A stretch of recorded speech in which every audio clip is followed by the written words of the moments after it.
Welcome. This is round 4. It's called the Advanced Auto Parts Gauntlet. This is round 4 of the Black Magic Formula Drift Pro Championship presented by Blackview Dash Cameras. Ryan Sage, we're here once again. This very dynamic track. Yes, we see a lot of oval banks, but nothing like Wall Stadium. The degree of angle and the driving prowess. But again, we're at the halfway point already. It's unbelievable. Yeah, the track is definitely a menace. It's got that 33-degree bank, and we've seen a lot of action, especially in the head-to-head matchups. But like you said, today is qualifying. It's a beautiful day. We've got a nice breeze, sunny conditions, and looking forward to a great way to kick off the midway point of the season. And would you think we'd be at this point with James Dean, announcing him and Peter Vincek making their, reintroduction for James Dean, but Peter making his debut in FD? Do you think we'd be at this point as dominant as James Dean is, winning round 1 and winning our last round in Atlanta? Well, it certainly has brought in a new paradigm. I mean, especially with James, who had that win in round 1 and in round 3. We saw him a little bit absent in round 2, but his driving has been unbelievable. He's been able to adjust to the banks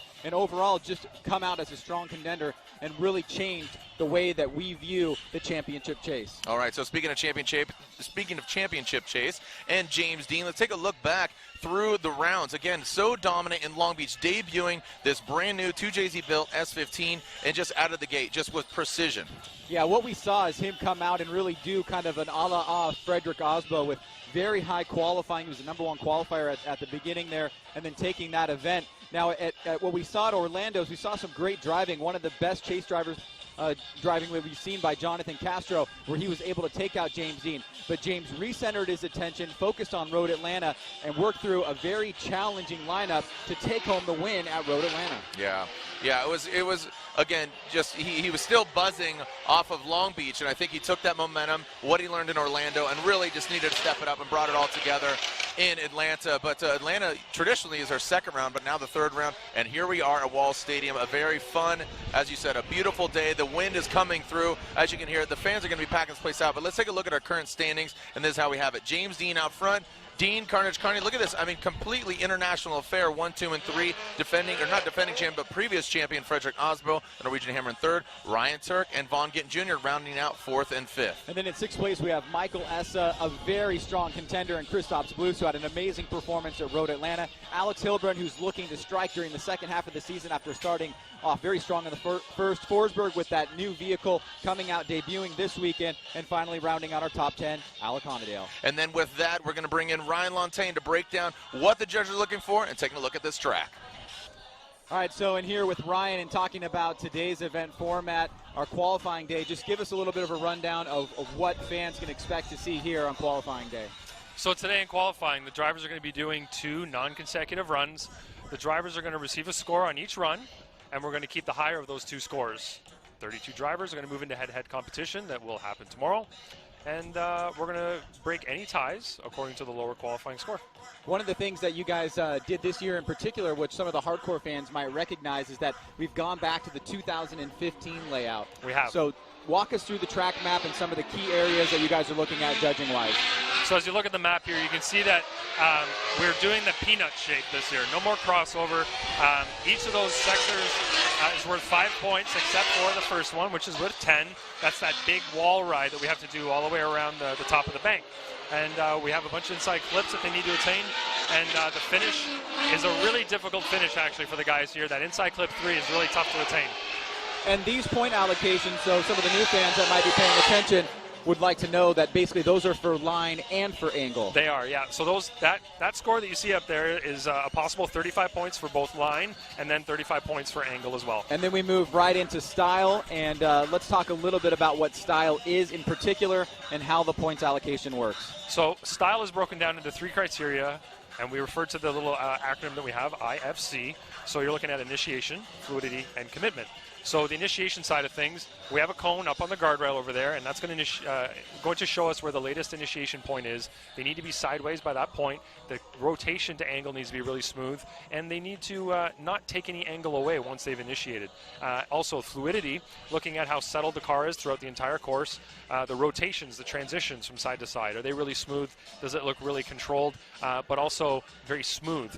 Commitment side of things will be how close they get to barriers, but how they use the vehicle's momentum to get near those barriers and how confident they look getting to them, and then using their throttle really smoothly and really consistently throughout the entire course.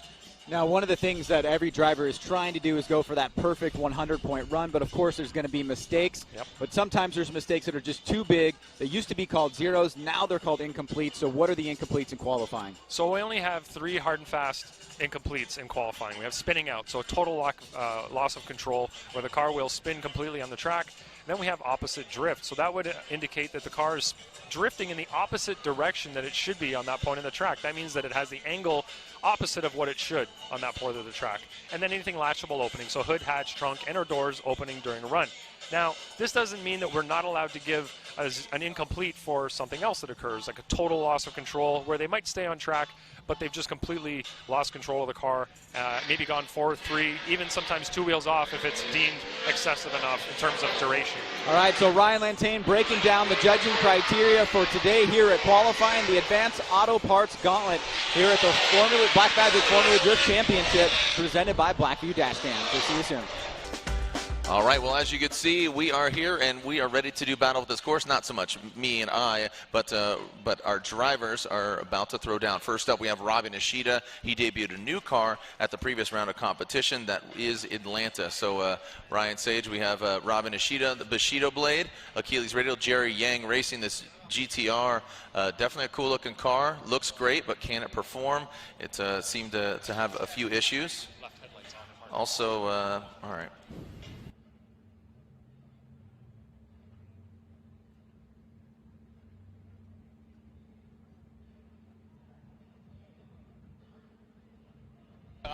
All right, so again, we are ready to see our first driver and their qualifying run. As you saw the format earlier, each driver 2 non-consecutive runs. Also, let it be noted that the higher qualifying drivers, because we have 28 drivers, it's called the Fantastic Four, they're going to get a quick pass into the fast pass into the top 16. So if you qualify in the top 4, not only are you going to get better points, but also you're going to find yourself quickly getting in the top 16 without having to do battle 32. Roger Sheet initiating that first outside zone.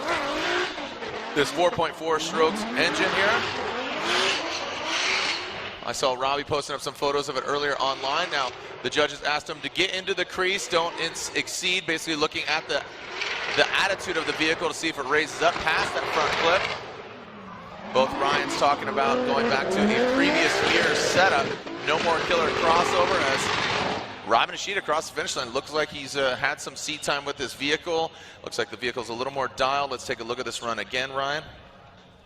Yeah, Robbie Nishida looking a bit more comfortable coming out of Road Atlanta, starting off with a pretty decent run here. You can see as he comes off the line, making his way down that front straight here, initiates nice and early there, tries to stay high up on the bank. The judges really want to see you get deep into that bank as you can, then coming down off into that first inside clip. Heading out of here into the second outer zone. And then right here on this second to last inside clip, good angle there. Nice movement by Robbie all the way around. And a good first pull for him as he'll have one in the books and one more to go.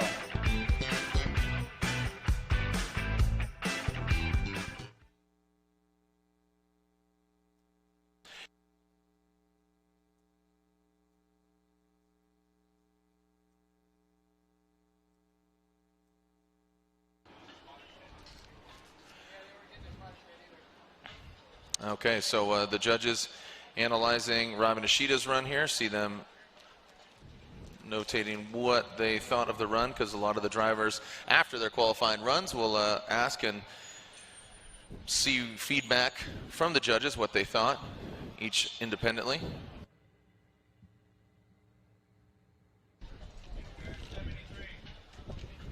All right, so and again, we are waiting for Robin Ishida's score. All right, and it is a 73 for Robin Ishida. Next up, Taylor Hole from Georgia. We saw Taylor Hole in Atlanta throwing down. And here he is now in New Jersey. He was going to do a limited season, but fortunately for him, Achilles came on board and helped out his program, so it's great to see him round out the rest of his pro year. All right, so Taylor Hole, Affirm Consulting, Asphalt Anarchy, Achilles Radial, S14. Here we go. Saw Taylor Hull and his team working on the car. You can see some wavering there. Middle of the bank, not getting all the way to the outside zone. Smooth transition, nice pass, that black magic, intense tire. Oh, and that's not how you want to get it done. So unfortunately, Taylor Hull wraps it around. It is National Donut Day, so maybe just wanted to give a little donut there for you. But as long as you get a score on the board, you will be making it into head-to-head competition. But unfortunately, for Taylor Hull, that will be a 0.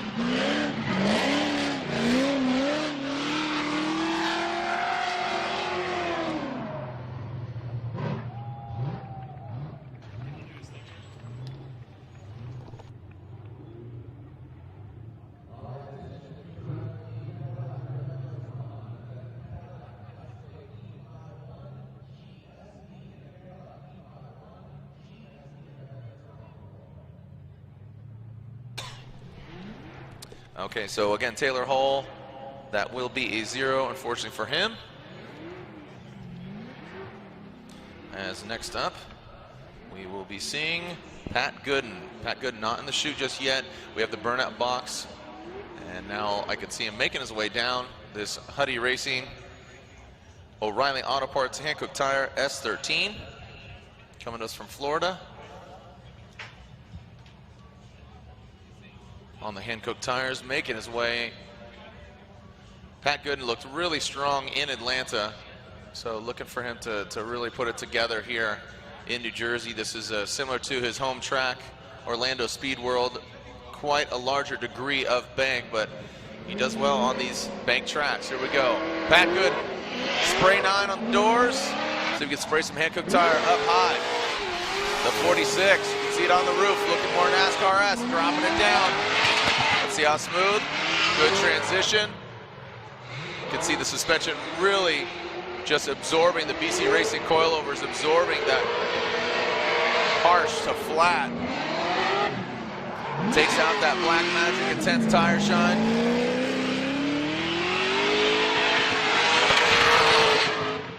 And there we go, past that final area. Let's look at this again. Well, we get a good opportunity here to kind of see exactly what the judges were painting during the downtime between practice and now. You can see right there, Pat Gooden initiates, gets right back on throttle. They want to see a really fast approach, and then coming through here to this first inside clip, they want to see the right amount of angle with momentum flowing through that first inside clip. And then here, as we come through the second outer zone, you're going to see right here on the second inside clip, Pat's going to tap it just a little bit and then reach out to this touch and go. Now from the touch and go, the judges are looking for a nice smooth line to that last inside clip with acceleration all the way through the finish line. So a good first run there for Pat. He'll have one in the books, and he will head back and make preparations for run number 2.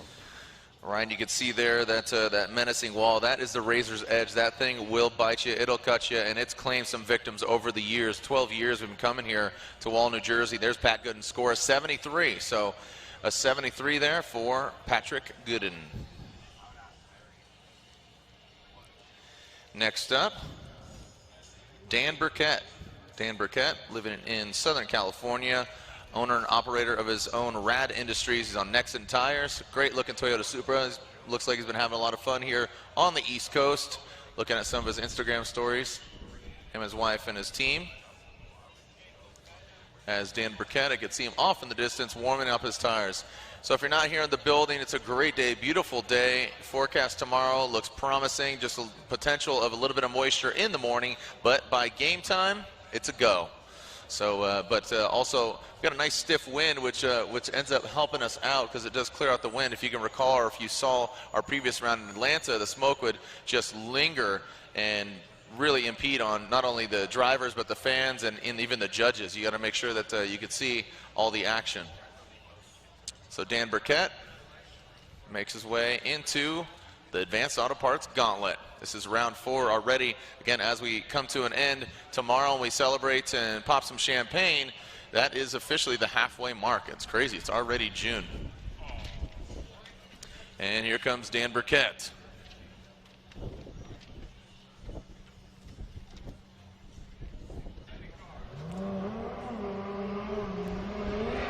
See how Dan Burkett throws it down, just progressively, just really excelling as a driver as far as car setup as well. Yeah, nice job.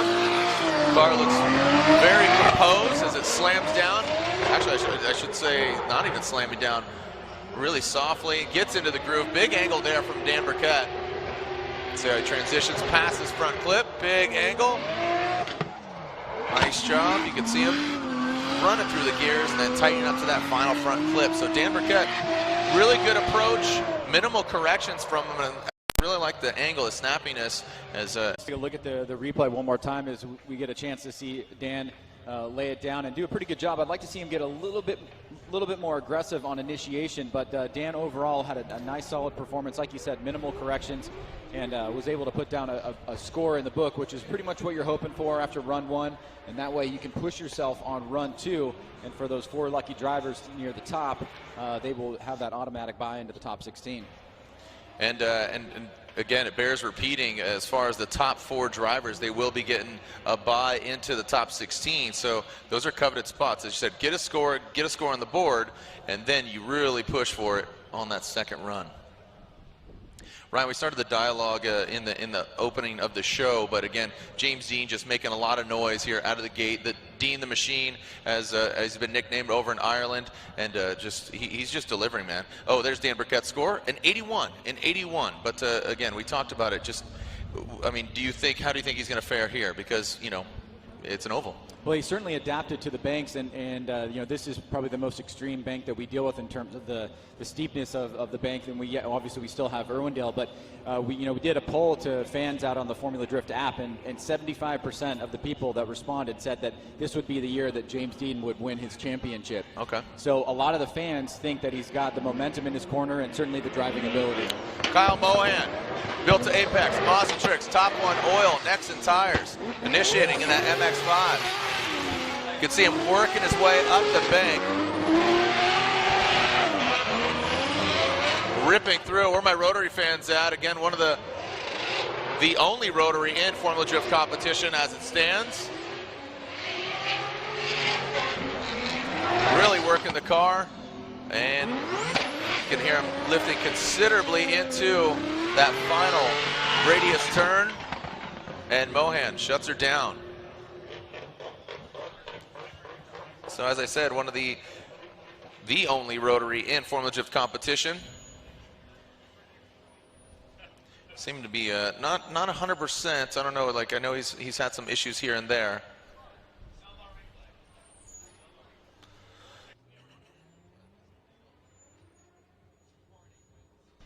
So Ryan, analyzing, we don't have a replay for Kyle Mohan, but just taking a look at that and kind of some of the things he's been going through this year. Just again, the rotary in itself. Well, some of the key points on this run is you'd like to see him as he comes in with a 61. That'll put him in 4th place, but you'd like to see him get a little bit higher on the bank. And as you talked about towards that touch and go, you had that big lift there. You really want to try to keep momentum. There's only a few sections on this course where we have those deceleration areas where judges are expecting drivers to actually lift a little bit or drop in momentum. But for the most part, this is a very big throttle track.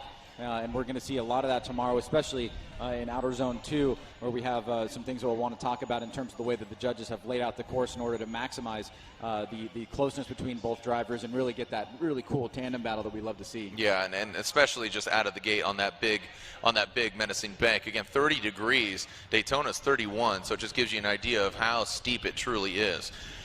Cameron Moore, Nameless Performance, BN Sports, Nexen Tires, GT86 from Battleground, Washington. Deemed the butcher because during the week he's a butcher, and during the weekend at FD, he's trying to butcher the track. Here we go, Cameron Moore.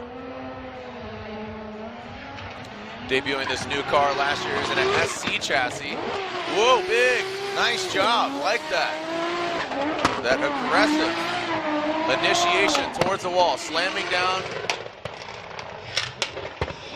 A 2JZ setup similar to that of Ryan Turks. Oh, you see them kind of drop at an angle. He regains it.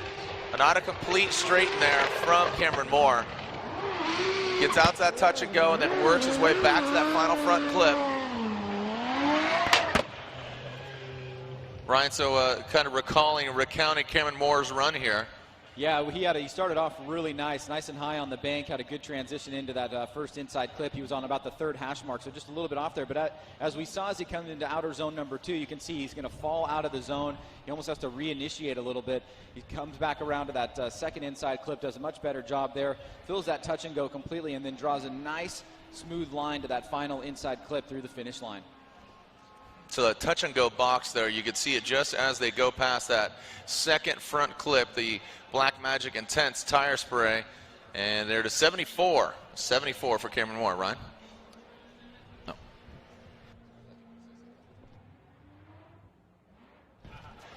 Okay, so working our way through the drivers. Currently ranked 22nd as far as points go from Los Angeles, from Sun Valley, California, the Doc S14 Edelbrock Supercharged LS under the hood of this 240SX of Jeff Jones. He's on Hankook tires. Looked like he had some issues earlier in practice. Hopefully got it worked out, and he's ready to tear it up.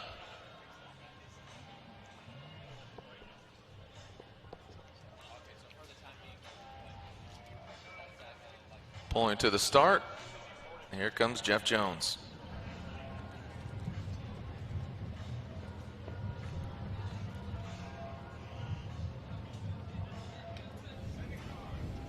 All right, we are getting word, track is clear, and we're ready to see Jeff hit the track. Let's see how he fares.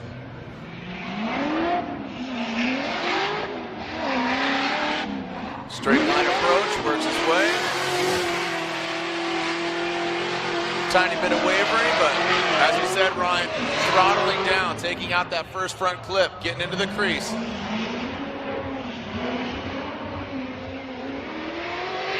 Tucks it in, good transition about that first or second out to touch and go. That's that, you know, there are portions where you can decel. Look at that, just barely kissing that final front clip as Jeff exits stage left. Well, Jeff Jones is asking some very pointed questions in the drivers' meeting this morning, trying to figure out what type of angle the judges are looking for on that first inside clip coming off the bank.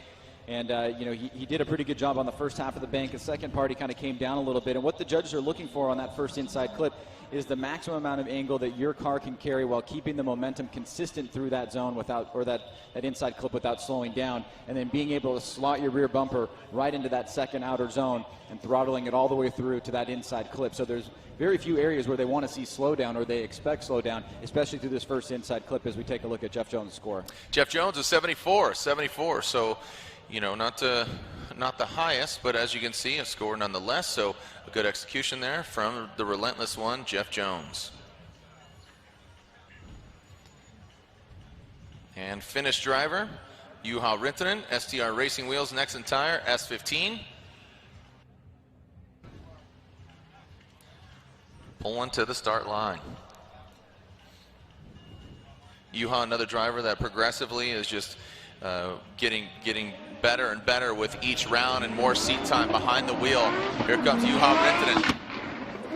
Nexen Tires go ablaze. Very quick through that outside zone, tight to that front clip. Juha Rintanen really working for it. You can see the STR wheels poised. Good, consistent throttle. You can hear the throttle working all the way through. A little bit of sputtering there, but again, that decel area, nice job.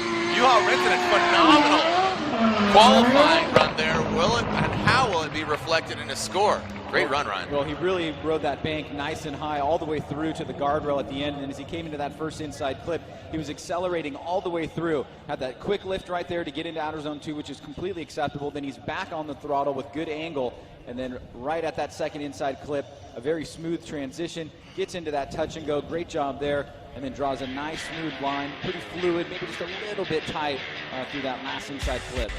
Very buttery, just very smooth was a word that came to my mind when I saw this run, and that smoke signal, that the trail just showing you that that he does have good throttle control. Smoke is not a factor by any means, but it just shows you, again, keeping it consistent, keeping the tire momentum up, keeping the wheel speed up.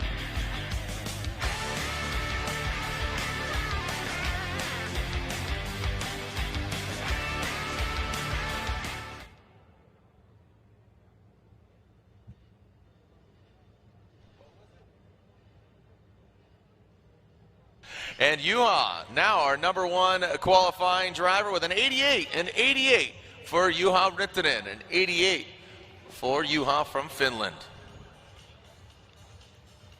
Next up, Ken Gushi. Ken Gushi, you know, finishing quite well in previous years. He's had some bad luck over the past few rounds. He's currently sitting in 20th, a Formula Drift veteran in this Gretty Racing Nexen Tires Toyota Racing GT86. From Montebello, California, here comes the OG, Ken Gushi. You can see some kind of reservation, some shimming there into that first initiation. Big angle there from Goosh, bring it in. You can see him flicking it into that outer zone. Seemed like it was almost too early now. Back around that final front clip. So way off of that second outer zone, but then nice into the touch and go and works it. About 1.5 tally marks is Ken Gushi. Well, Jared, you know, part of the story this year for Gushi has been, you know, struggling with a few car issues and really trying to, you know, allow his driving style to, you know, take him where he wants to be. He was a contender a couple of years ago. He was trying to make that up, and that initiation from the onset, just, to me, we had a little bit of car problems written all over. It didn't really seem like it was a really true Ken Gushi run there. Let's take a look at it here. He's going to get a late start. You can see he tries to snap it right there. It doesn't. He has a late initiation, so he's definitely going to get a big deduction there. You can see he does much better job on the bank up towards the guardrail there, and then right on this inside flip, nice and tight. Now he's going to be on the inside line here. The judges want to see it get very deep, and that's going to cause him to narrowly miss this second inside flip on the other side of the course. Better job there on the touch and go, though he does go up on there. So this is probably going to be a keeper for Ken Gushi. I don't know how they're going to judge the initiation, but definitely he's going to want to get a second run there and try to move his way up, because you do not want to, you know, challenge the top drivers in the 32 if you can avoid it. You want to try to qualify as high as you can, give yourself the best shot to be in a bracket that you can fight competitors and try to make your way to the final. Yeah, for Ken Gushi, as you said, his driving style and what's going on, just the Gremlins just keep showing and rearing their ugly heads, and it's not doesn't speak to Ken Gushi's talent and his team. So it's really unfortunate to see him deal with those problems. Next up, JTP Justin Pollock, as we wait for Ken Gushi's score. JTP already on the start line. Roush Performance, Ford Mustang on Falcon tires. Justin really likes going for the gusto as far as his initial initiation, so we'll see what goes down. Yeah, just overhearing here, Jared, it just sounds like the judges are, you know, talking through that initiation. I mean, it was really, if you take a look at the on course here, if you're live, and you can see that last standing yellow cone out there is basically the latest initiation point, and Ken was a little bit past that when he started his initiation. A little bit before when he started it, but actually when he got into initiation was, you know, a lot further past it. So I think the judges are taking a look at that. Was that way past it to where, you know, he was not even drifting in the section of course that he should. So we'll see. The judges do have discretion to award incompletes for things that they deem necessary, and this may be part of what they're talking about right now. Yeah, scoreable run as opposed to just, as you said, a deduction. Let's take a look at this again. Here's the replay. Ryan, there's that. Yeah, I mean, he's nearly a quarter way around that bank. Yeah, you can see he tries to initiate right at that last standing cone, but he actually doesn't even get into the drift until about right at the first corner of the bank. So that was definitely a very, very late initiation, and almost like a double initiation where he tried to, couldn't get it, and then had to reinitiate. Bit of a stutter step.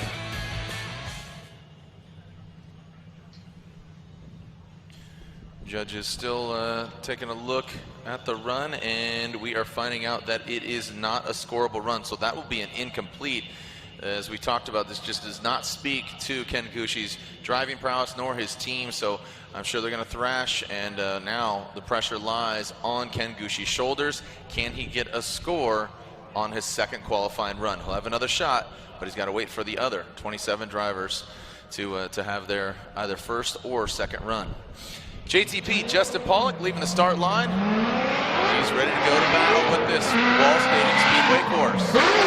Quick pump of the brake, gets the car to set and into the wall. Just working it big angle there. See the car, I mean, it looks just unbound right now.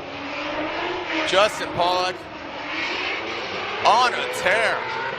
Will this knock down Juha Rintanen? We have a new #1 qualifier. You can see Pollock just tipping over that final front clip. Well, Jared, we've seen some phenomenal driving from Justin Pollock this year, some things that he's done on an individual basis on qualifying runs and in tandem where it just has blown our minds, sometimes backward entries. And here, this is a great start to his #1 qualifying run. You can see right here a nice snappy transition, quick rate to angle, and then he locks into that bank. Now that rear wheel is going to get all the way up past that, past the line that goes right to the wall and the guardrail, and he stays there. And then he's through that first inside clip with plenty of momentum, great angle, sets himself up perfectly for that second outer zone, which he fills. Great job right there on that second inside clip, out to the touch and go, and again, drawing that very smooth line, just nicking that last inside clip, but a great run for Justin Pollock.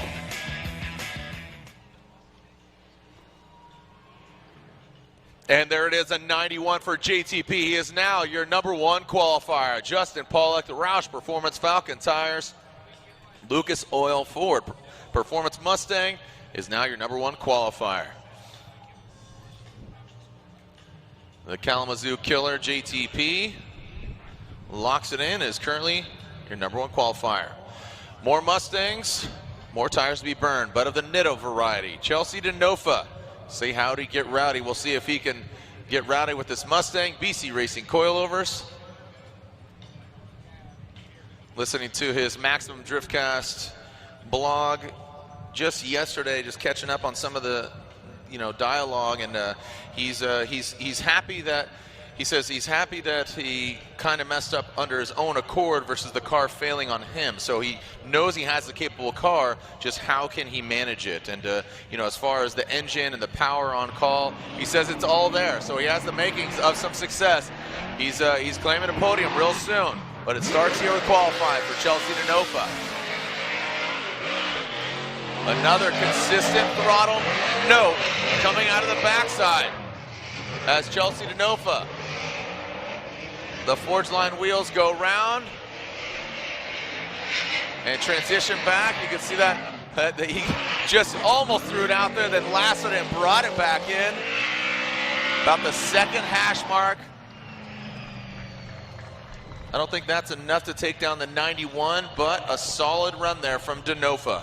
Well, I think the general consensus with Denofa is we've been waiting for him to kind of pop this season, at any point have a breakout moment. He's had some really amazing runs in qualifying and in practice and really impressed all of us. And you can see here just the amount of precision that he has as he makes his way through the course, hits his second outer zone here. Great job. You can see the throttle. You can see that front tire lift there, that classic Mustang move from the ASD crew. And then right around here onto that touch and go, keeps the throttle on, draws a nice smooth line. He's a little tiny bit long on that last inside clip, but like you said, Jared, overall, great start by Chelsea Denofa. Yeah, the Mustang RTRs, Chelsea Denofa joining Vaughn Gittin Jr., former Formula Drift champion, and as he says, it's the making of it. So there's the score, an 82 and 82. Definitely a respectful score for Denofa. As I said, once you get a score, you're going to be seeing head-to-head competition. And those coveted top 4 spots get you the fast pass into the top 16. Denofa currently sitting 18th in points after 3 rounds of competition. Here we are at the Advanced Auto Parts Gauntlet, round 4 of the Blackmagic Formula Drift Pro Championship, presented by Blackview Dash Cameras. The turbocharged V8 of Nate Hamilton now coming into view of the fans and the judges. As you can see, Pollock sitting in first, Rintanen, Denofa, Burkett, and more, your top 5 drivers. Little text, Nate Hamilton. Team Injuku, BC Racing Hickok tire S13.4.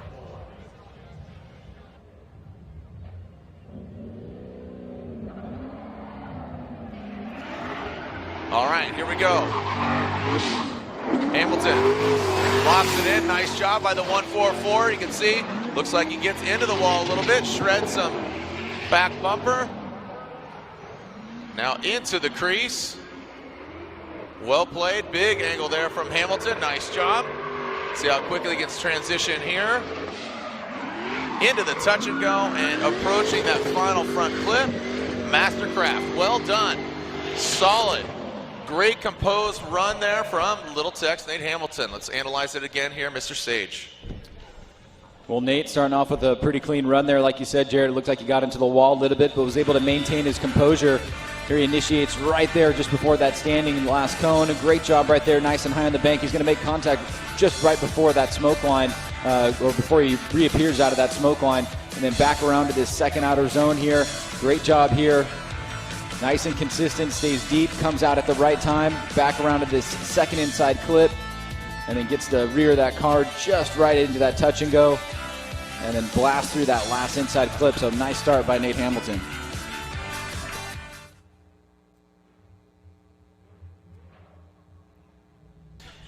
An 87, a great score for Nate Hamilton. An 87 slides him to the number 3 spot.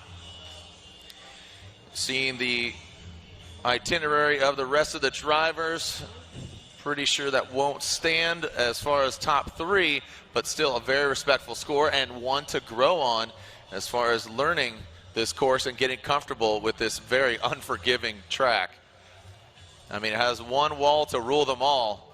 That serrated edge knife that is the wall at the wall. It'll cut you. Get your tetanus shots, kids. Want to make sure. If you touch that wall, man, it'll bite you. It'll bite you, Lantaine. You scared of that wall? You know what that wall said about your mom, man? Jonathan Castro, if you were watching Orlando, you can recall a fantastic run by Jonathan Castro. I think it brought a tear to a lot of fans' eyes, having some words with one of our staff members, Brandon, who couldn't make Orlando. He was hyped watching on his couch. Ryan Sage even shed a tear with Lorette Nickel in his interview, and it was one for the books. But right now he's going to do battle with this track. Next in tires, Papadakis Racing, GT86. He's back for more. Castro into the second outer zone. Doesn't get all the way out to the crease. Keeps it middle of the line. There's going to be some point deductions there. Good fluid transition past that second front clip and into the final one. Well done around that final front clip is Jonathan Castro from Dominican Republic.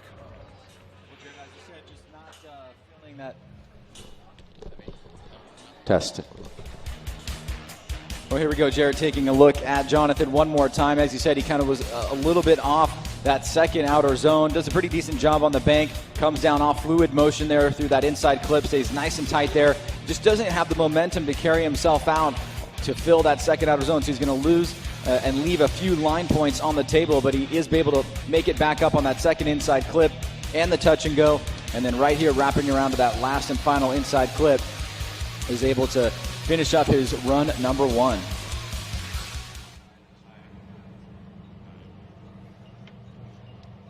And Castro with a 76. A 76 for Castro currently puts him into 6th position.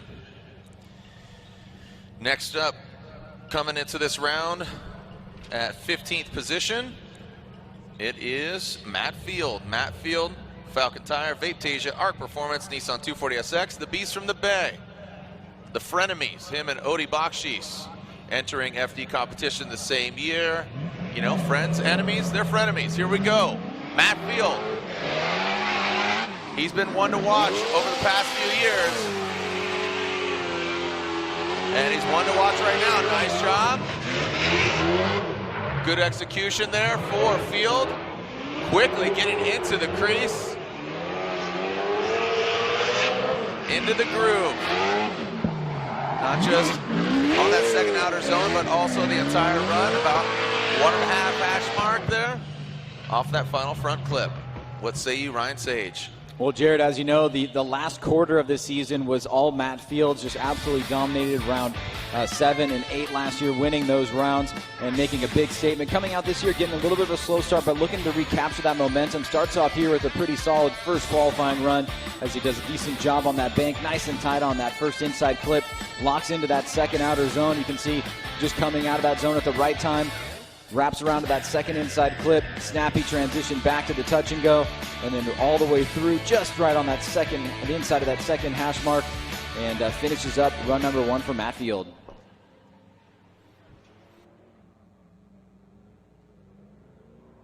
All right, so as we see it, Matt Field at 87, and 87 puts him to that number 3 position.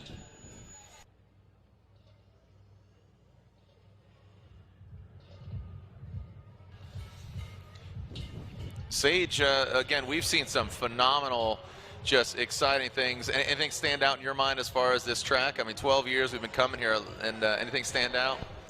Oh, wow. A memory. Yeah. Anything? Well, I mean, we used to have the judging stand down on the middle of the little teardrop down there, and a fly cable. I remember we used to have 5 judges back in the day that were all magazine editors and other things. So we've done some pretty crazy stuff over the years. But I mean, you know, in terms of memories, you know, Macquarie Denofa is a classic one. Yep.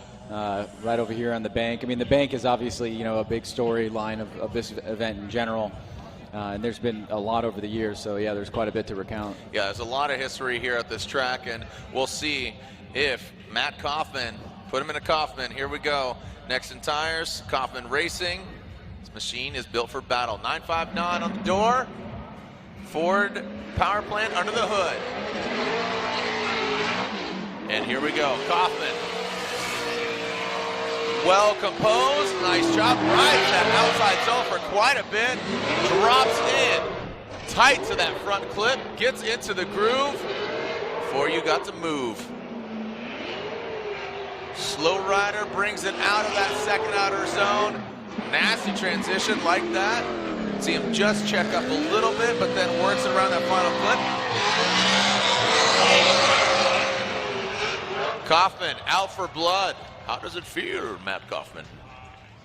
Knocking over that final cone, just never forget. So Matt Kaufman out of the gates here into initiation. You can see he does a nice early initiation there to try to get nice and high up on the bank. Maybe could have got a little bit higher there, but then towards the latter part, he really reaches up towards that railing. Very tight on that inside clip. Gets an early entry right into that second outer zone, but you can see he's going to come out of the zone a bit early and then have to try to get back in it, so he'll leave some line points on the line, on the table there. Better job on that second inside clip, fills the touch and go, and then keeps it locked all the way around to that last inside clip, which he said he just barely knocks over. So good job by Matt. Try to better up that second outer zone on his second run coming up. Saw a lot of the fans giving him some applause, giving him some praise here in the building. As you can see, our track staff making sure everything's up to snuff. A lot of tire particulates. You haven't used that word this year. 88 and 88 for Matt Kaufman, so everybody's going after that number 3 spot, but Kaufman currently owns it. And 88 for put him in a Kaufman.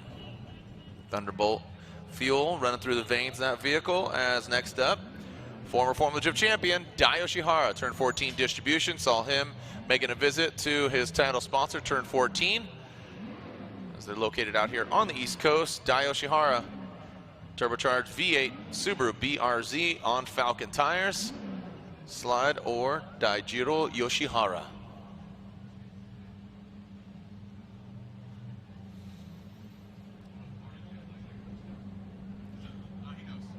And it looks like, yeah, we got quite a bit of debris here on the course. So thanks to our track workers, keeping the track clean and putting the final front clip back into its respective position.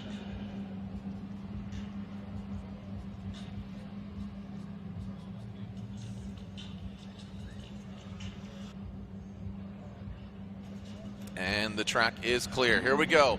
Daijiro Yoshihara, ready to send it here on his first qualifying run. We are live here at Wall Stadium Speedway, round 4. Black Magic Formula Jet Pro Championship, presented by Blackview Dash Cameras. Dai Yoshihara getting personal with the wall. Where's my money, man? Gets up close, tight, gets into the groove. The chrome wheels spinning. You can see minimal corrections minimal wavering from Dai Yoshihara. Just as I say that, a little bit of correction there, but well played by Dai Yoshihara. Gaining some applause again from the fans here, and that BRZ is Dai Yoshihara. And Daijiro Yoshihara is certainly not unfamiliar with a high qualifications. Had a couple of #1 qualifying in his day, and especially this year. Starts off pretty strong here. You can see that initiation just gliding right into that nice and high 33-degree bank. Does a great job scraping that bumper on the wall. Stays nice and tight on that first inside clip with good momentum and decent angle. Now he's in the second outer zone here. You can see he comes off of it just a little bit. Could have been a tiny bit deeper, but nice arc that he was drawing around that second outer zone. Then on that inside clip, sets himself up really well. He pushes through that touch and go and draws a very wide line to that last inside clip that judges do give the drivers the discrepancy to draw the line that they want from the touch and go to that last inside clip, and then obviously getting some good marks there from Dye. Car might look familiar. The teal, okay, real quick though, is Dye's score an 85, and 85 puts him into 6th position. Cars might look familiar with the teal and blue. Only thing to note in them or changing them, you know, you got the LS under the hood of Odie as compared to Field's got supercharger, and then you can see the bright neon orange trim underneath that of Odie Bakshis as opposed to the neon yellow of Matt Field. As I said, created a fun video series called Frenemies. Take a look at it every round of competition. Here comes Odie Bakshis. Nice, well done by Odie. Ripping through the course, a quick little lift. Works it into that second outer zone. Removes himself from it.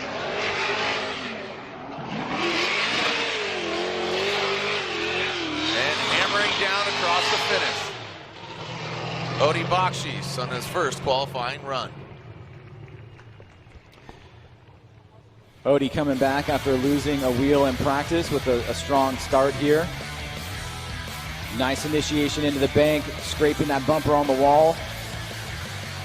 Down through this first inside clip, very tight there. Great throttle control as he gets back on it here on this second outer zone. Wants to keep that rear left wheel right into that groove. Now through this the second inside clip, and then transitions to the touch and go, and then the final inside clip here. Precision driving by Odie Bakshis on his first qualifying run.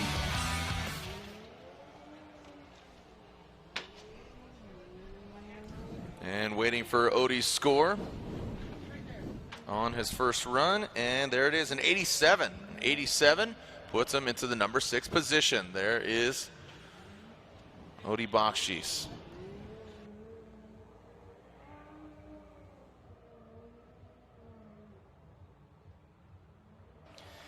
Ryan, as we talked about earlier, James Dean and his, not overall dominance because he struggled a little bit in Orlando as he went against Castro, but Peter Vincek, a 1-2 vehicle. People are saying look out for Peter. What do you think? Yeah, no doubt about it. I mean, you spend some time watching the guy drive and look at his history in Europe. He certainly is an excellent driver and could be a contender. And, a lot of the limelight has been on James because he's had those 2 wins, but Peter is definitely not one to be overlooked.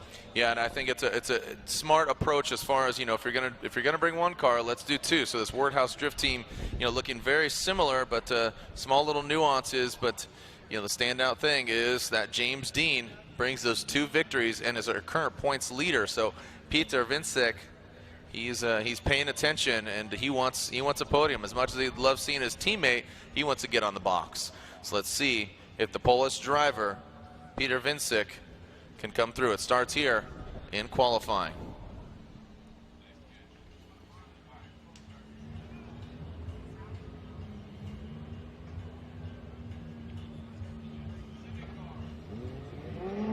And here comes the Wardhouse Drift Team, Falcon Tires, S15.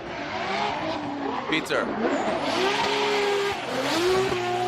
Not as much angles we've seen from previous drivers, but for a driver coming from Poland and coming to this track, it's got to be intimidating. But right now, Peter now in a much more comfortable position on that flat ground. Into the touch and go, you see the attitude of the vehicle. Lunging towards that final front clip, Peter Vincek on his first qualifying run.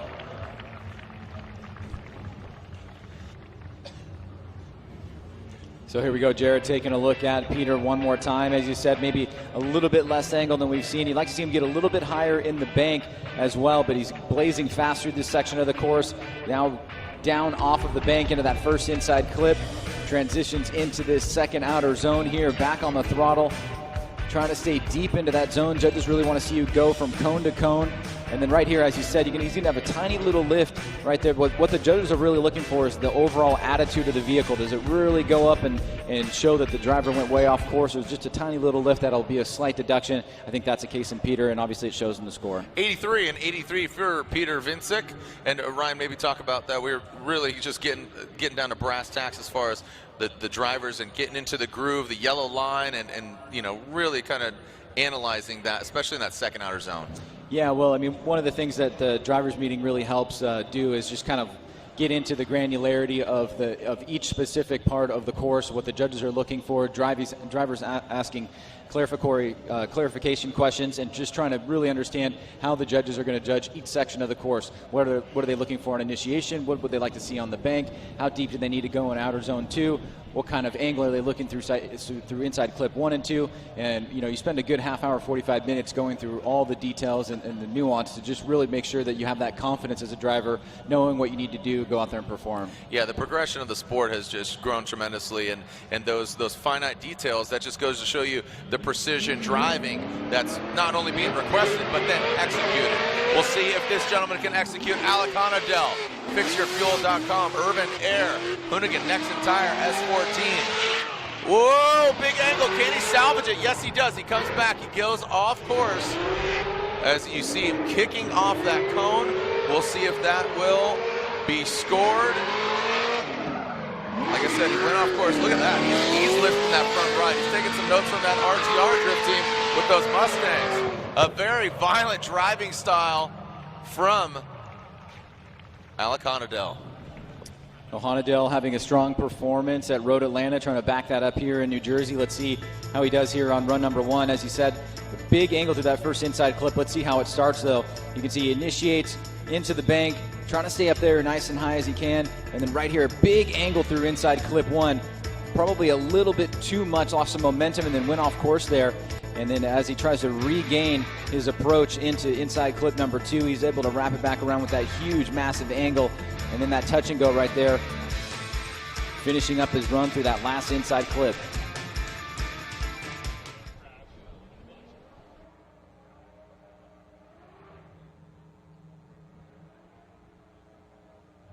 And there's Honadell's score, a 74. So deducted a bit for some of the sloppiness, just needs to tighten that up. As I said, it was a very violent style. You saw him slamming down by comparison to some of the other vehicles, just really finessing from that big bank into the flat portion of the track.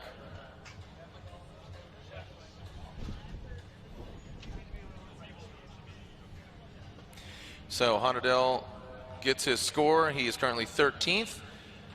And sitting as far as points, we are now into our top 10 drivers. Honadell sitting 10th in points after 3 rounds. Next up, Chris the Force Forsberg, defending Formula Drift champion, NOS Energy Drink 370Z on Hankook tires.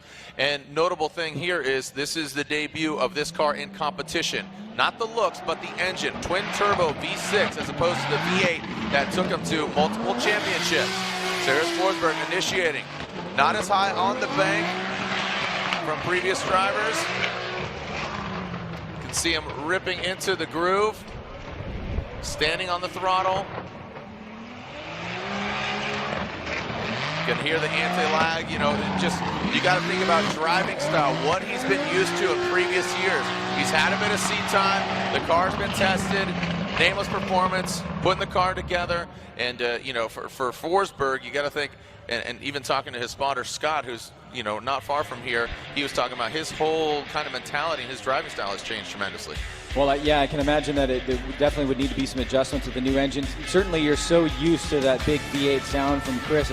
And you can almost, if you're not even watching on course, you can know that it's Chris because some of the cars have such a distinct sound overall. And, you know, Chris is maybe not getting the best start here. You can see he makes a couple little bobbles coming out of outer zone 2 and on his initiation on the bank, trying to get grounds on this vehicle here as he makes his first qualifying pass and certainly get a run in the books there, but knowing Chris will want to come back and back it up with a bigger score. So that twin turbo V6 being debuted for the first time in competition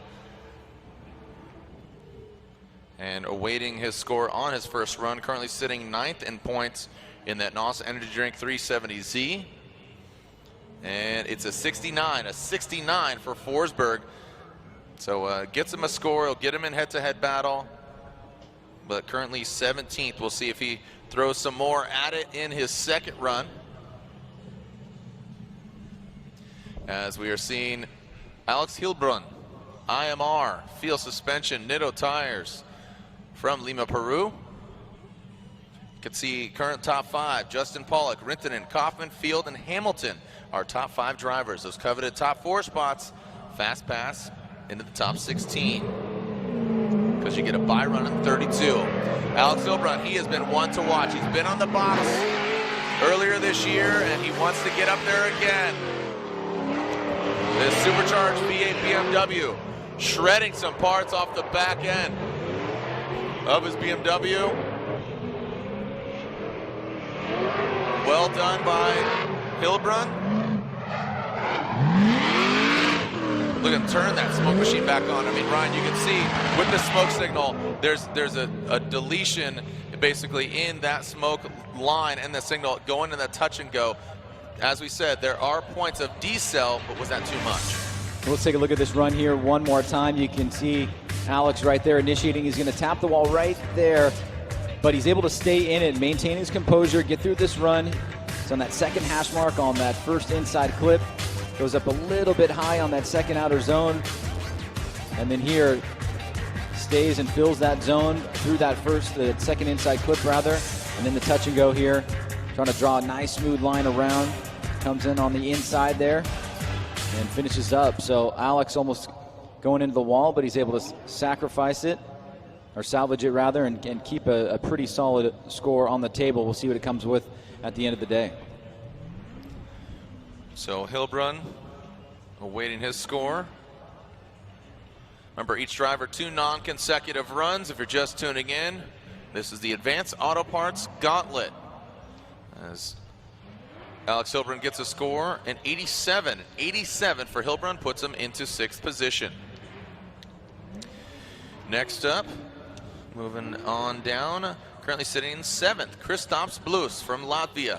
HGK, Mass Motorsports, Motul, Wisefab, BMW E46. I think Kristaps is really going to go for it here. Both him and Alex Hilbrun seem to just have a very distinct style. Very fast, quick, and aggressive. So looking for some big things here from Kristaps.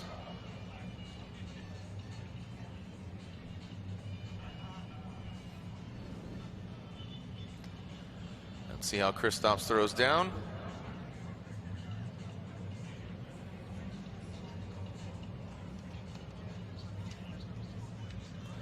As our safety crew on track, making sure everything's good and handled.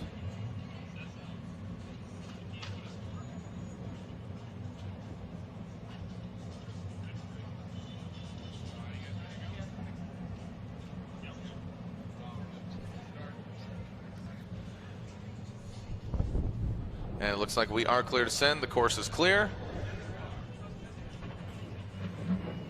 And Kristaps leaves start line. Let's see what Blus has got. And throws it in. Fast on the bank. Look at that. Ripping through. Into the groove he goes. Just standing on the throttle. You can see him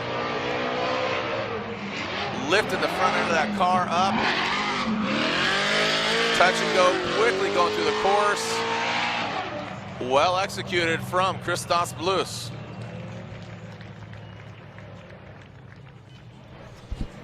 Well, Kristaps Blus certainly gained a lot of fans last round. We saw some pretty incredible things happen. That was the talk of the town at Road Atlanta, and nearly getting a victory for the second time in his career here in Formula Drift. Starting off with a real aggressive run here in qualifying. You can see he's going to come off that second outer zone just a little bit early there, leaving some line points on the table, but that big angle through that second inside clip, through the touch and go, and then right on that last inside clip, you can see the smoke line so thick that he drives through his own smoke line coming through the finish line there from his initiation. So Kristaps Blus definitely known for throttle and making it be known here in New Jersey. All right, Kristaps putting it down. How is he going to fare? Do we have a new leader? Is that enough? What do you say? Let us know. Hashtag FDNJ 95. Boom goes the dynamite. The Latvian lover, Kristaps, throws it down. HGK, Mass Motul, Wisefab, E46, our new #1 qualifier. So just the Annie getting up. He says, I splash the pot. What say you, Von Gittin Jr.? Currently 6th in points, Von Gittin Jr., Monster Energy, Nitto Tire, Ford Performance, Mustang, RTR. From Joppa, Maryland. Revving it up, Pennzoil Lubricants through the veins. Here we go. You saw that kind of skip like a stone into the initiation, lifting that front right wheel. Even on the bank, seen some of those photos out there. Can he get it settled? Not a huge degree of angle, but definitely into and filling all that outer zone. Whomping on it across the finish and just barely tipping over that Black Magic Intense clipping point. Let's look at this again, Ryan. I mean, did my eyes kind of prove me wrong? No, I don't think you were being deceived. You can see that bouncing right there, like you said, skipping like a stone right up into the bank here. Von Gittin Jr. staying nice and high, and then through this first inside clip with good angle and momentum. And then Jared, as you said, he's going to look like he lifted a little bit right there up onto the big bank, but he's able to fill that zone completely on the second half of it. Hits that second hash mark on that second inside clip, finds his location on the touch and go, and then right through that final inside clip, just a glancing blow through the finish line. A real exciting kind of violent run as Vaughn has been known for this. An 84, so leaving quite a few points out there on the track and puts him into 10th position. And Vaughn, we've seen grab that #1 spot. We'll see what kind of basically tweaks he's going to make to the vehicle to really get him out there on top. Next up, Michael Essa. Now into our top 5 current ranked drivers. Mike Essa, Achilles Tire, Essa Autosports, BMW M3. I know his daughter's watching at home and his lady. He's got the pink EA for his daughter. I don't know if she's out here this weekend. Saw her in Atlanta in her own custom race suit, just like her dad. So let's see how Michael Essa is going to throw down.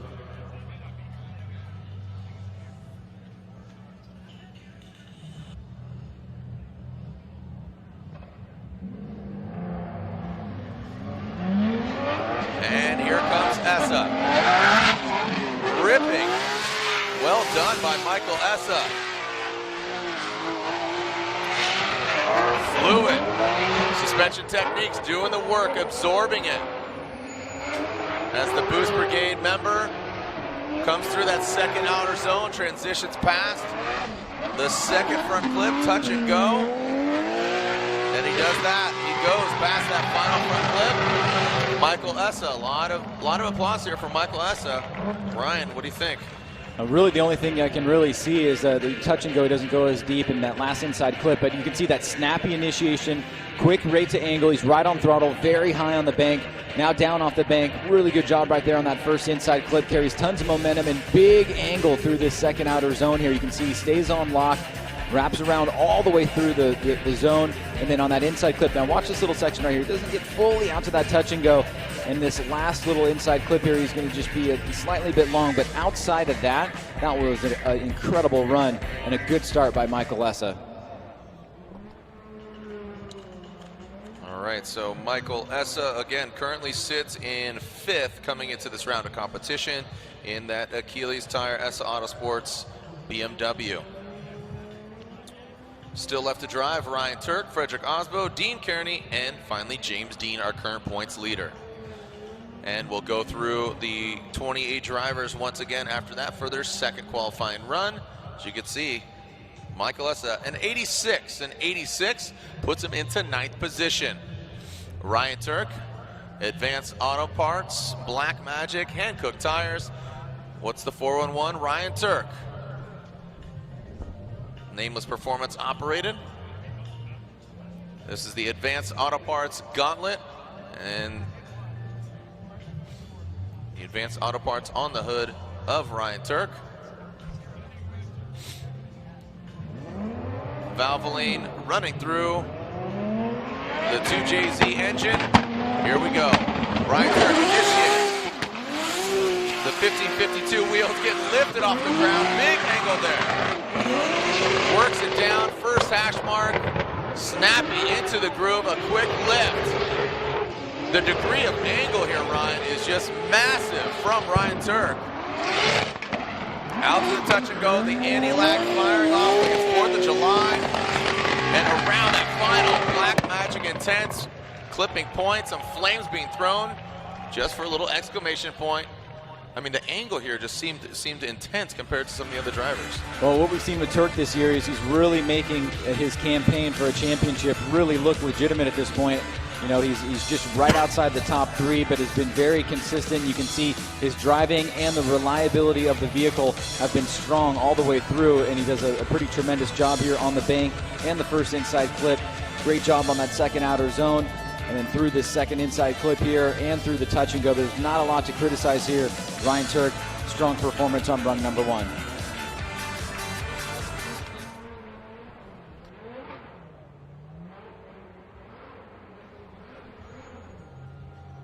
And Ryan Turk with a 94. A 94 for Ryan Turk. Puts him in the number 2 position. Does not take down that of Christos Blus. All right, now we're in the top 3 drivers. Frederick Osbo, Dean Kearney after this, and James Dean. So, a Norwegian and a couple Irishmen left to go for their first qualifying run, and we'll go back to the bottom of the order. Frederick Osbo entering the Gauntlet in his Rockstar energy drink. Toyota Racing, Toyota Corolla IM on Nexen tires. 2015 Formula Drift champion. Debuting a new vehicle. Bless you, Ryan. Gesundheit. Like I said, the wind really blowing, clearing out a lot of the smoke.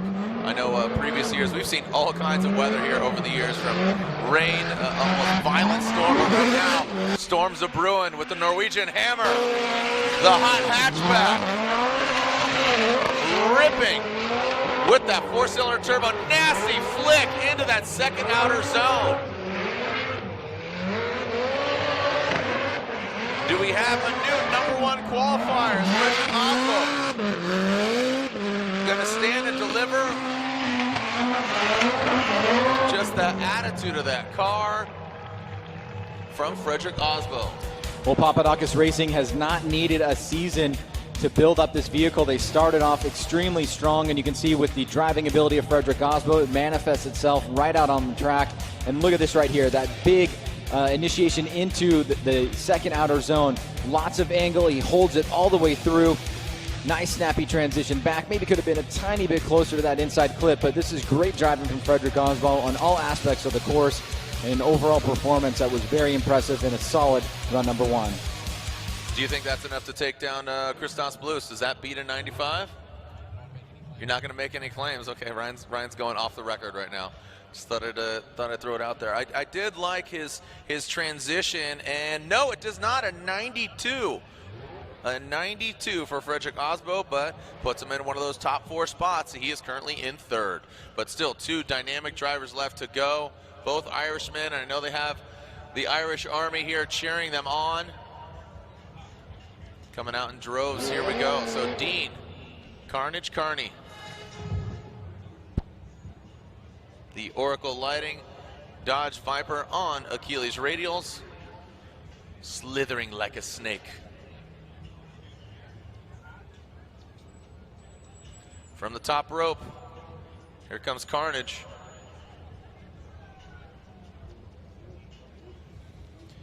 Currently sitting 2nd in points after 3 rounds.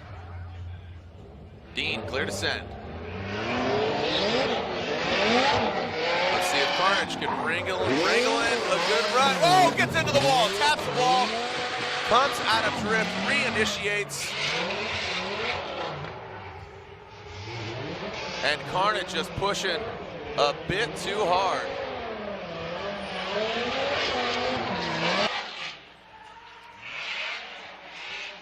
And it looks like the judges are still analyzing the run. Make some noise for Dean Carnage Carney, our first, not all the way victim, but you saw him get into the wall. Fortunately, he was able to get away from it. Yeah, very close call there. That was one of those ones that narrowly avoided a lot of disaster and damage to the vehicle. As we take a look at the replay here, a lot of times when you get this action where that back hits, you get the front goes directly into the guardrail, and thankfully Dean was able to save it. He does continue the run, but obviously what the judges will be looking at overall is does that mistake there up near the guardrail constitute an incomplete? That'll be the big topic of discussion, and for each judge to decide individually. But overall, Dean will have another run to go, so whatever the outcome of this run number 1, he still has that second opportunity.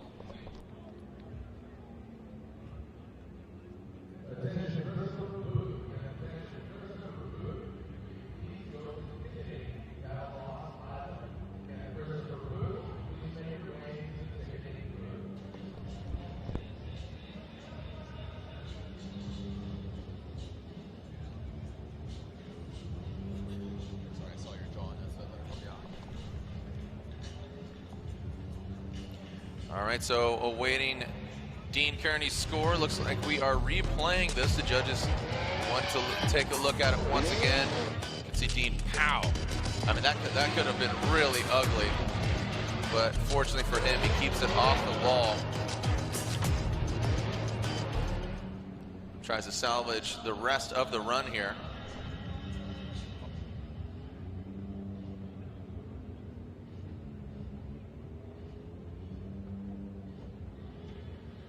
All right, so as you can see, our current points leader, James Dean. What the judges are looking at here is the rooftop cam, just to get an overall feeling of what the car did once it made contact and once Dean continued drifting, whether or not that constitutes an incomplete. So there we go with that particular replay as we wait for James Dean and his first run into qualifying.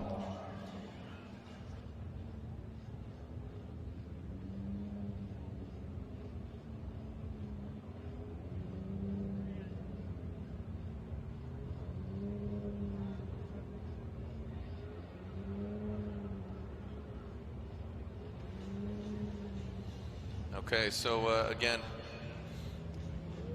Ryan, as you said, just analyzing to see if that was an incomplete run. Casual Friday here. Some people already out of school or work, so thanks for joining us out here. How we doing? Thanks for joining us. As tomorrow, these stands will be full. It's going to be a packed house tomorrow, so make sure you stay hydrated and use sunscreen. It's going to be a hot one. Waiting for Dean's score. Looking at this replay once again.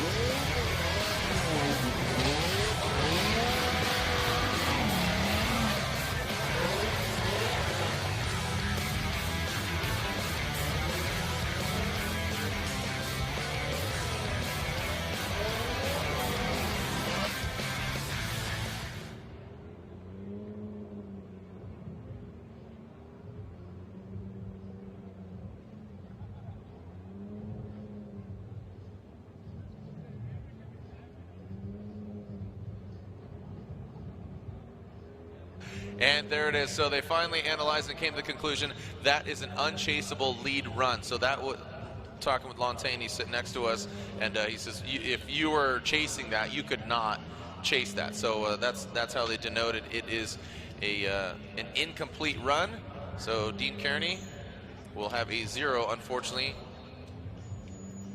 on his first run. So James Dean, our final driver in our first qualifying run. Wordhouse Falcon Tires S15, our current points leader from Ireland. The bank does not seem to be an issue for this Irish driver. Getting into the crease, seeing the attitude of the car, did it go up? Consistent there, a quick lift. You see that back right tire just ignite with fury. Dean the machine throws it down. Ryan, let's take a look at this again. Did he get vertical? Did he go too far and exceed the crease and get into the bank on that second outer zone? Well, I mean, at first glance, it looks like a very strong run, especially up top in that very high-risk area of the bank. I mean, he is as deep as you can get into that zone all the way around. Very tight on that first inside clip. This is, I think, the section that you're mentioning here. There might be a tiny little lift there, but the attitude of the car doesn't really change. If anything, it's going to be a minor deduction, but you can see the fluidity in his driving all the way through. It's just a perfect example of the consistency that you want with the mix of aggression and getting that car lock to lock around the specific parts of the course that the judges are looking for. James Dean, once again, continuing that momentum as he's our leader and looking to qualify high here with that really awesome run. So a 95 is the score to beat, and those top 4 spots will get you a bye run in the 32, advancing you through the 16. Will James Dean have one of those spots? But all the drivers are going to have another shot at it, and notably, Ken Gucci and Dean Kearney, both of those drivers do not have a qualifying run. So it is do or die in their second run as we await James Dean and his Wordhouse Drift team. Falcon Tires S15 score. All our respective media letting them change positions, get their best optimal shooting position for the second qualifying run from all 28 drivers. I'm Jared Dienda, Ryan Sage, our co-host. We'll have Lorette Nickel here tomorrow for our pit reporting. She did a phenomenal job the previous 3 runs and last year. She's a great member of our team. I love her dearly. And of course, Ryan Lontaine speaking on behalf of himself, but as on behalf of the other judges as well, Brian Egger and Andy Yen. So thanks for joining us here. We are awaiting James Dean's score, and there it is, a 91. A 91 puts him into 5th position. So 91 for James Dean, our current points leader. This is the Advanced Auto Parts Gauntlet, round 4 of the Black Magic Formula Jet Pro Championship, presented by Blackview Dash Cameras. Don't go anywhere. When we come back, the second run's a short commercial break, and we'll get right back into it and send it for the second qualifying run for our 28 drivers here at Wall Stadium Speedway. Welcome back. We are into our second run of qualifying for all 28 drivers, and notably, Ken Gucci and Dean Carnage Carney, they need to get a score. It's do or die for those 2 gentlemen in order to see head-to-head competition tomorrow. So the top 4 spots right now are automatic bye runs, but it could be the top 6 drivers if Dean and Gucci do not get a score. So we are back to the bottom of the order. Robbie Nishida, can hear him lighten up his skyline.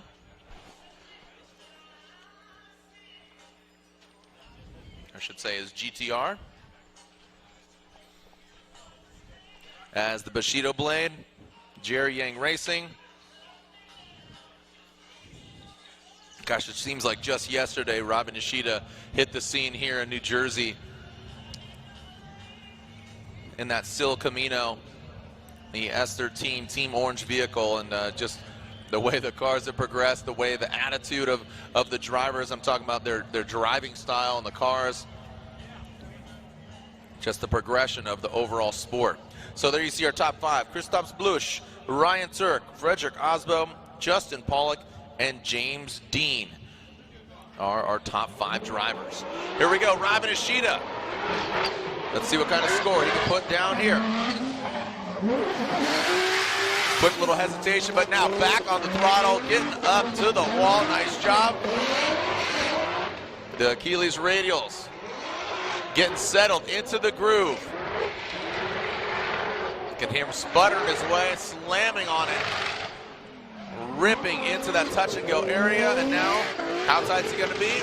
Really tight. Dancing right on that yellow line. Making some noise. Nice job. Making boost, making noise. Well, everybody's shooting for that 95 of Kristaps Blues, including Robbie Nishida here, rolling into initiation. Nice and high on the second half of the bank there. Great job scraping that bumper. Comes off a little bit weird to try to get as much angle as he can on that first inside clip. Back on the throttle here on that second outer zone. And here we go, the transition into that second inside clip. Nice and tight there. Nice smooth motion into that touch and go. And then wrapping back around that final inside clip is Robbie Nishida. And a 76, stands to be the better of the 2, so a 73 on his first run, a 76 on his second. So we will be seeing him in head-to-head battles. Tomorrow, that is Robbie Bishida, Blade Nishida.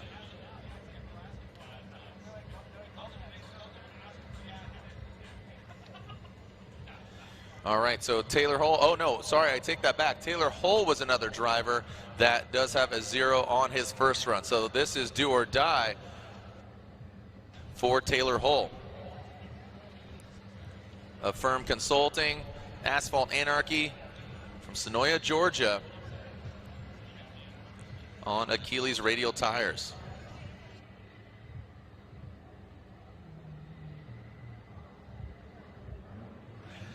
All right, here we go, Taylor Hull. So he spun out, approaching that second outer zone. Big feint of initiation here from Hull. Keeps it middle of the road. This is where he spun last time. He came unbound. Doesn't get all the way to the outside zone. Oh, and Hull shuts her down. Oh. And that is a lot of smoke still coming off. I know they're messing with the transmission. It could just be residual smoke in the cabin. But no, I'm seeing some smoke come from when I showed up this morning. I know they said, man, we're getting really good at pulling out this trans out of this car. And we'll see what happened here for Taylor Hull. And quickly, the Wall Township Speedway fire makes it out onto course. Well, Jared, big missed opportunity here for Taylor Hull. He was just looking to get a score in the books here. Didn't start off the greatest, but really if he could manage to get through this run, he'd find himself in the top 32. But right here, the car just shuts down, and he's forced to stop drifting, and now he's out inspecting the vehicle on course. And he will be out of competition with those 2 incomplete runs. All right, so Taylor Hull, we'll see if he needs assistance getting towed off here. But unfortunately, that will be double zeros for the Georgia driver. And we will unfortunately not be seeing him in head-to-head competition. So quite a bummer for him. I know he'll still have a smile on his face, but just very defeated here. And man, bummer for Hull. But when we come back, we'll continue with our second qualifying run here at round 4 of the Black Magic Formula Jet Pro Championship presented by Blackview Dash Cameras. Welcome back. As you can see, there's some fans sticking around here watching some qualifying. Hashtag FDNJ. The track is clear, and we are ready to advance on with some more qualifying. We are only into our currently sitting 20. So Ryan, also what happens here with Taylor Hull not being able to put a score on the board with 2 zeros, that means our top 5 qualifying drivers will have a bye run. So very unfortunate circumstance for Taylor Hull, but that opens up another spot for a bye run in top 32. Here comes Pat Gooden. He does have a score on the board. And here comes Gooden. Spray 9, Hankook Tires, Huddy Racing, Pennzoil. Flew it through that front clip. Standing on the throttle. Look at that, nice transition. Correction there from Gooden. Just to work and wrap it around that final front clip, and we are back on and kicking.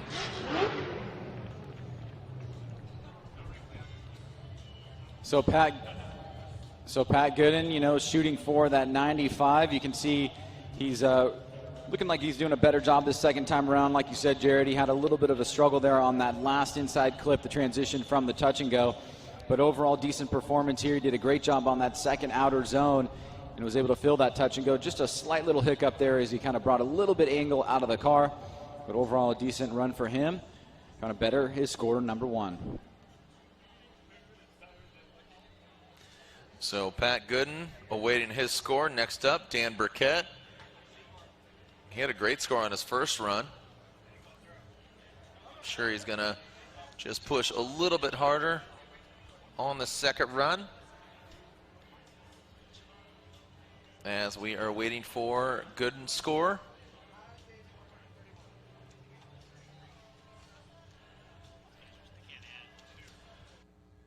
And there it is, an 82. An 82 on his second run proves to be better than his first, his 73. So just goes to show you, just making it even more dynamic. Dan Burkett, Rad Industries, Nexen Tire, Toyota Supra.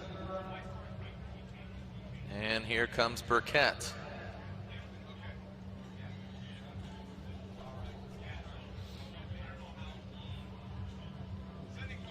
And we have a clear track. Burkett. And here he comes. Burkett at one point was in the top 3. And now putting it down, tapping the wall. Tapping the wall, getting personal as Burkett goes past that front clip. Into the groove, nice job at Nexen Tires. He had an 81 on his first score. Staying consistent all the way through and around that final. You can see him about that second hash mark, gaining some applause. Great to see, just such an iconic car, the Toyota Supra, and a very clean car at that. So an 81, Ryan, on his first. Does that run have what it takes to beat an 81 or even get in the 90s? Well, certainly saw some really high points there, and big ups to him for keeping the car out of the wall there. You can see he's going to make that little tap right there, but he stays in it. He's consistently deep throughout that zone. Nice and smooth through that first inside clip with good angle, good momentum, and I love this right here as he comes out of the second outer zone. He's got good angle in the car. This transition right here, just fluid and smooth, right to angle, and then into the touch and go here. So looks to be like an improvement to me, checking a lot of the boxes there in a great second half performance here by Dan Burkett. So Rad Dan, as he's known, an 86, So just getting a little bit better than his first run of 81, puts him into the 13th position. So Dan Burkett with an 86 on his second run.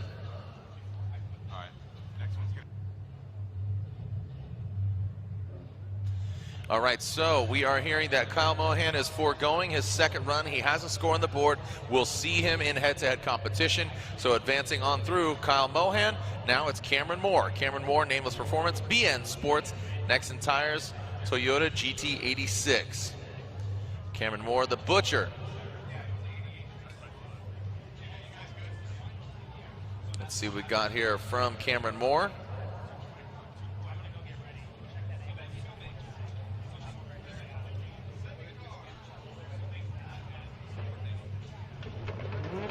And here comes Moore. You can see our current leaderboard here, Moore with a 74 on his first run, shimming his way across the bank, slamming down. A big lift there from Moore. Tries to keep it consistent, and he's doing just that. You can hear him.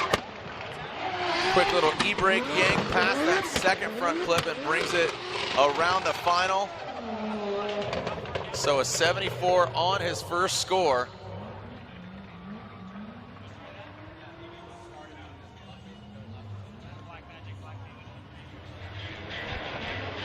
So Cameron Moore, a 74, looking to better that, as you said, Jared. Starts off here, trying to reach up as high as he can on that bank. Great smoke line here as he comes into that first inside clip. Now into the second outer zone. Good angle in the car here. You can see smooth, consistent throttle control, big angles. He transitions into that second inside clip. Now wrapping back around that final inside clip as he hits that touch and go. And drawing that line out as he stays nice and tight on that final and last inside clip. So Cameron Moore betters his first score with a 76. A 76 puts him into 20th position.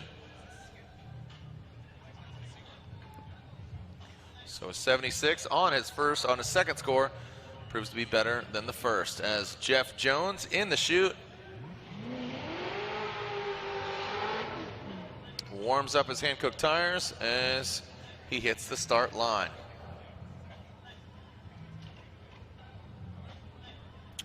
Let's see what Jones has got on his second run.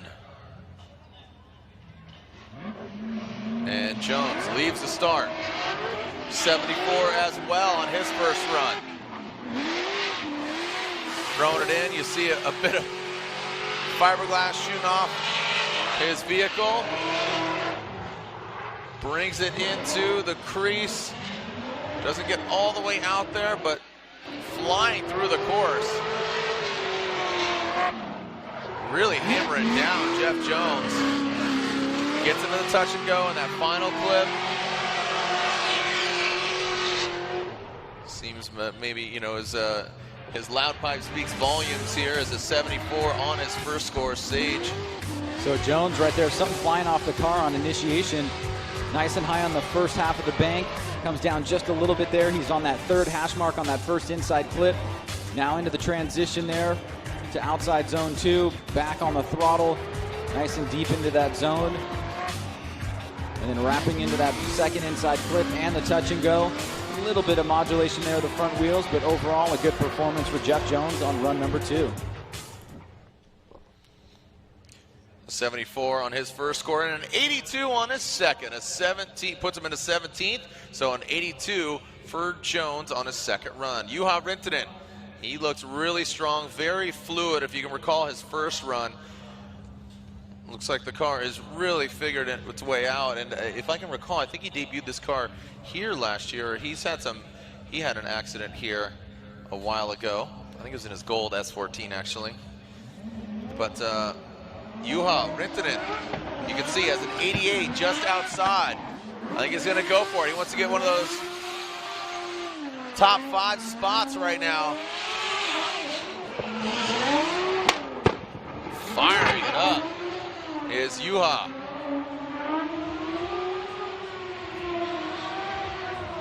Snappy in that crossover. Into the touch and go. You see a bit of hiccup. And across the finish line, Juha Rintanen from Finland. Nexen Tires, STR wheels. What's really noticeable is just how quickly out of the gate he gets and how fast he comes down that front straight into initiation. Doesn't really get that quick rate to angle or nice and high on the bank at the beginning, but is able to fill the majority of the bank halfway through. Then through that first inside clip, good job there. Filling that second outer zone, trying to get those back wheels as close as he can to that crease. And then right there, nice and tight, good transition on that inside clip. Hitting that touch and go a little bit tight here as he tries for a different line through the finish line. Different line through the finish line, says Ryan Sage. An 86 on his second run does not better his first score of an 88. So Juha Rintanen will hold on to that 6th qualifying spot, but we still have quite a few drivers left to go on their second run. Juha Rintanen sitting 21st coming into this round.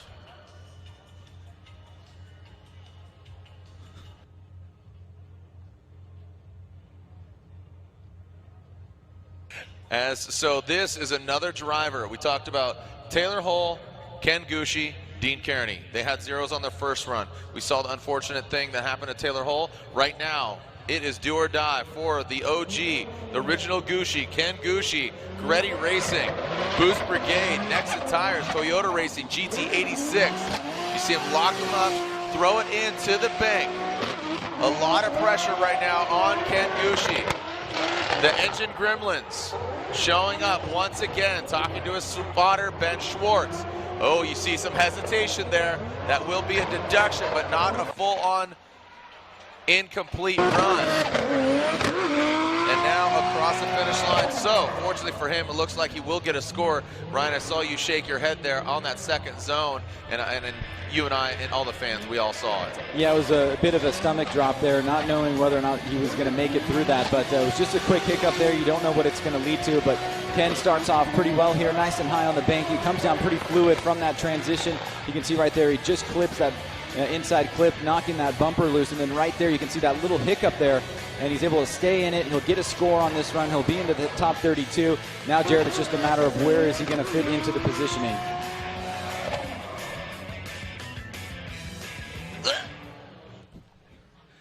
All right, as the fans await Ken Gucci, a 71 for Gucci, puts him into 24th.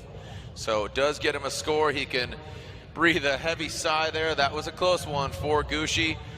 So again, our top 5 drivers have bye runs, and it could be the top 6 if Dean Carnage Carney does not get a score. So next up, JTP, Justin Pollock, had a very strong run 1 in qualifying. And as you can see, he has one of those top 4 spots. You know, Ryan, does he push it here? What do you think? I mean, he's already got a 91. You push it. You push it? Go for it? All right, well, you want to lock it in. Here goes JTP, Justin Pollock. He has a 91 on his first run, and he's doing just that. Ryan looked into his crystal ball, and it said that Justin Pollock was going to push it. The all carbon fiber bodied Ford Mustang of JTP. Really going for it. Standing on throttle. Look at that. Getting out of touch and go. Not lifting.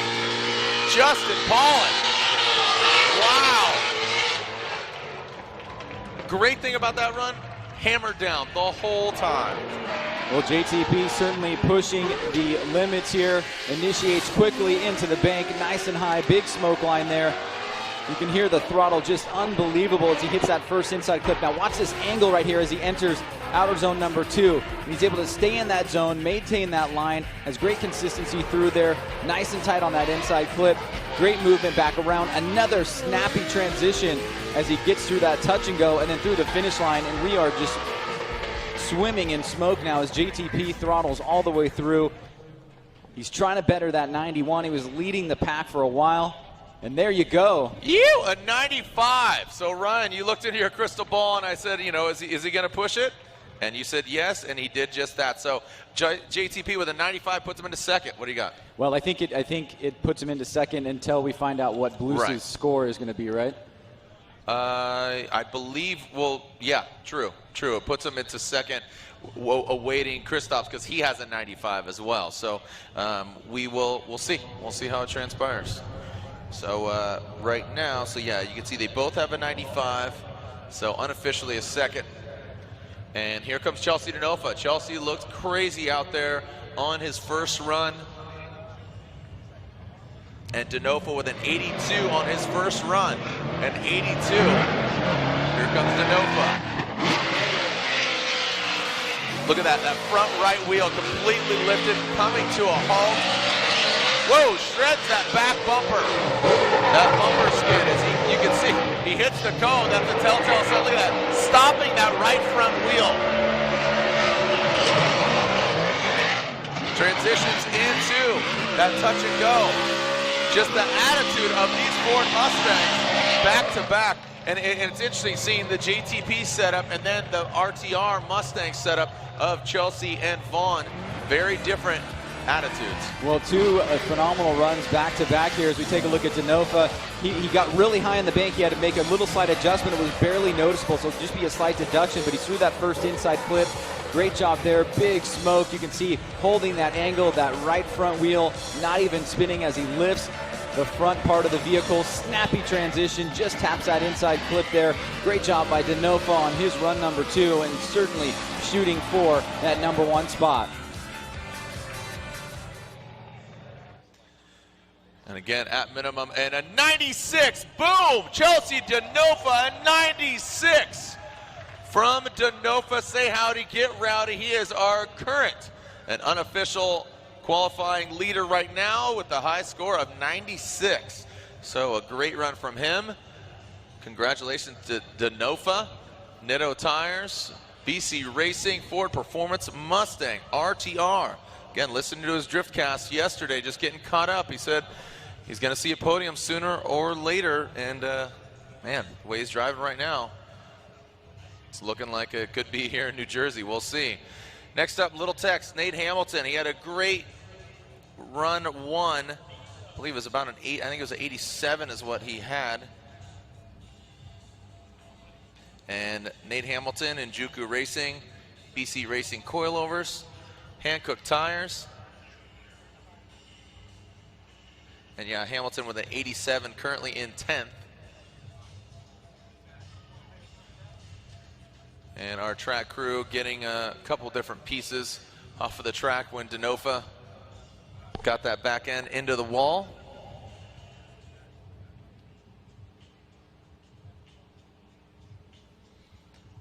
And it looks like we should be clear. Looks like a little bash bar there from Denofa.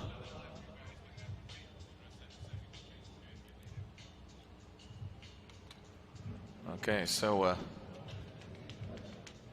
Hamilton comes down into Wall Stadium for his second qualifying run at 87 on his first run.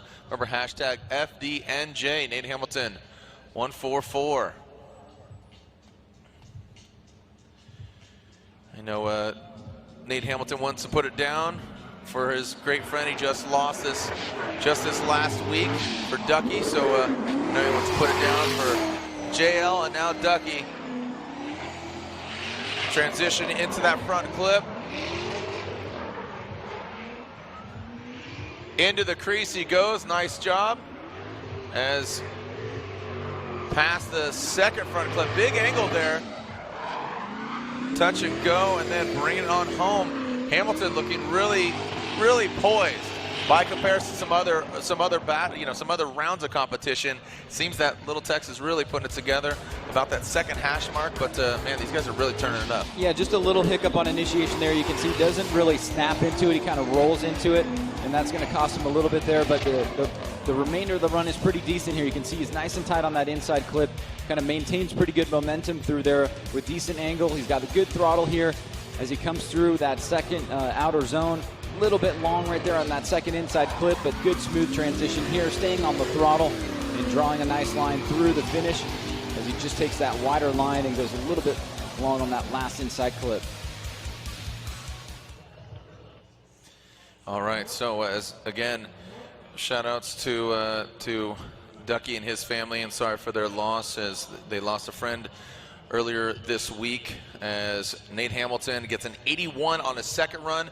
The first run will stand to be the better of the two, an 87 on his first run. Again, rest in peace, Ducky.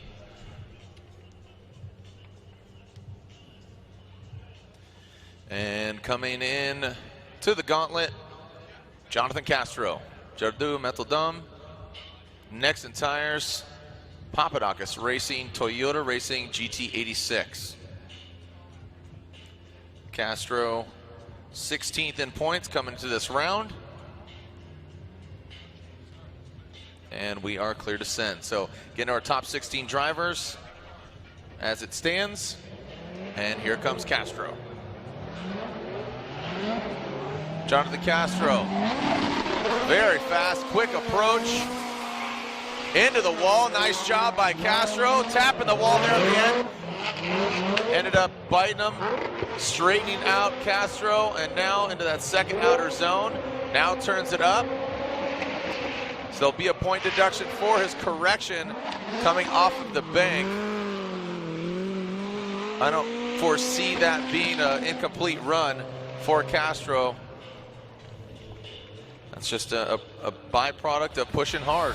Yeah, good aggressive driving here by Jonathan Castro, but as you said, just bit off a little bit more than he needed to on the bank here. You can see just getting into the wall right there and causes him to come off the bank a little bit wonky. He gets back in it. You can see the bumper flying all over the place. So like you said, Jerry, we'll have a little bit of a deduction. Could have been deeper into this second outer zone and then back around here to that inside clip. He finishes up pretty strong here. You can see that smooth line, but a little bit too tight as he hits that last inside clip through the finish line.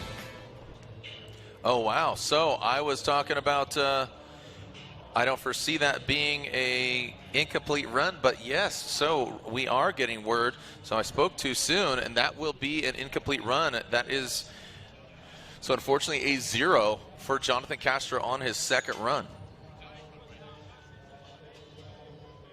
Fortunately for him, he does have a score on his first run. But that is a 0 for Castro.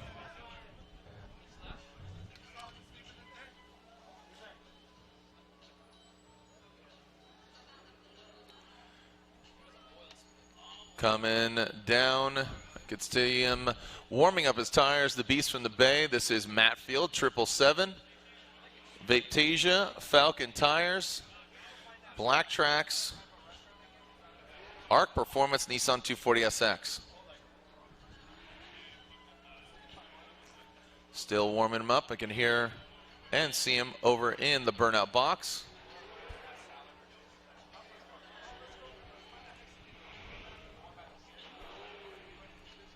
And there you go, off in the distance. You can see Field, burnout box just before the chute, and now he makes his way down the run-up.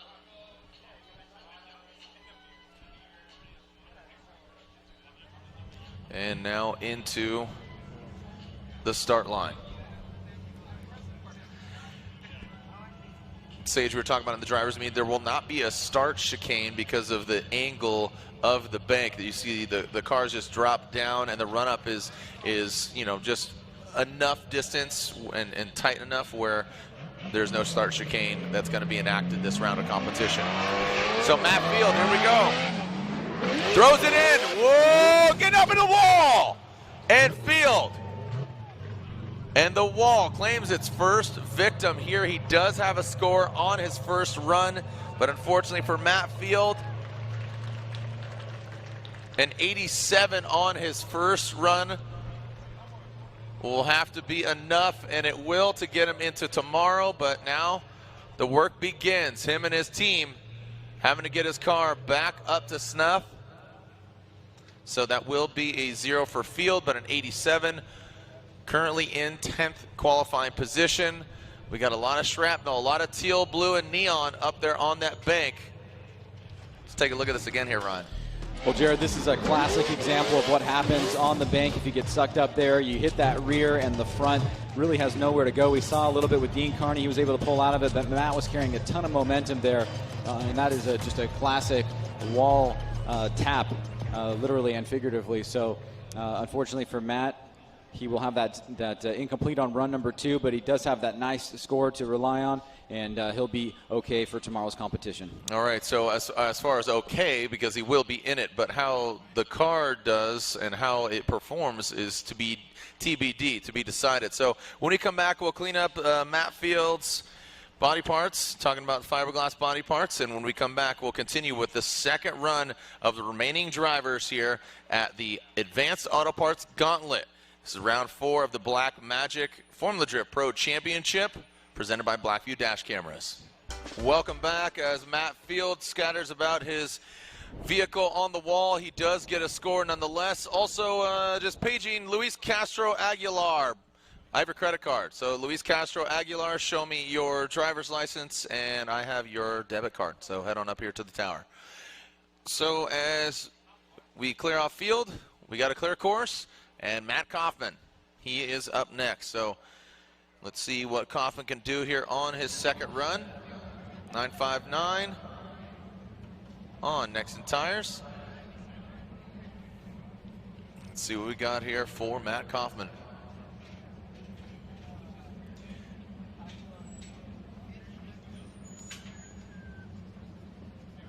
As Matt Kaufman, again, 959.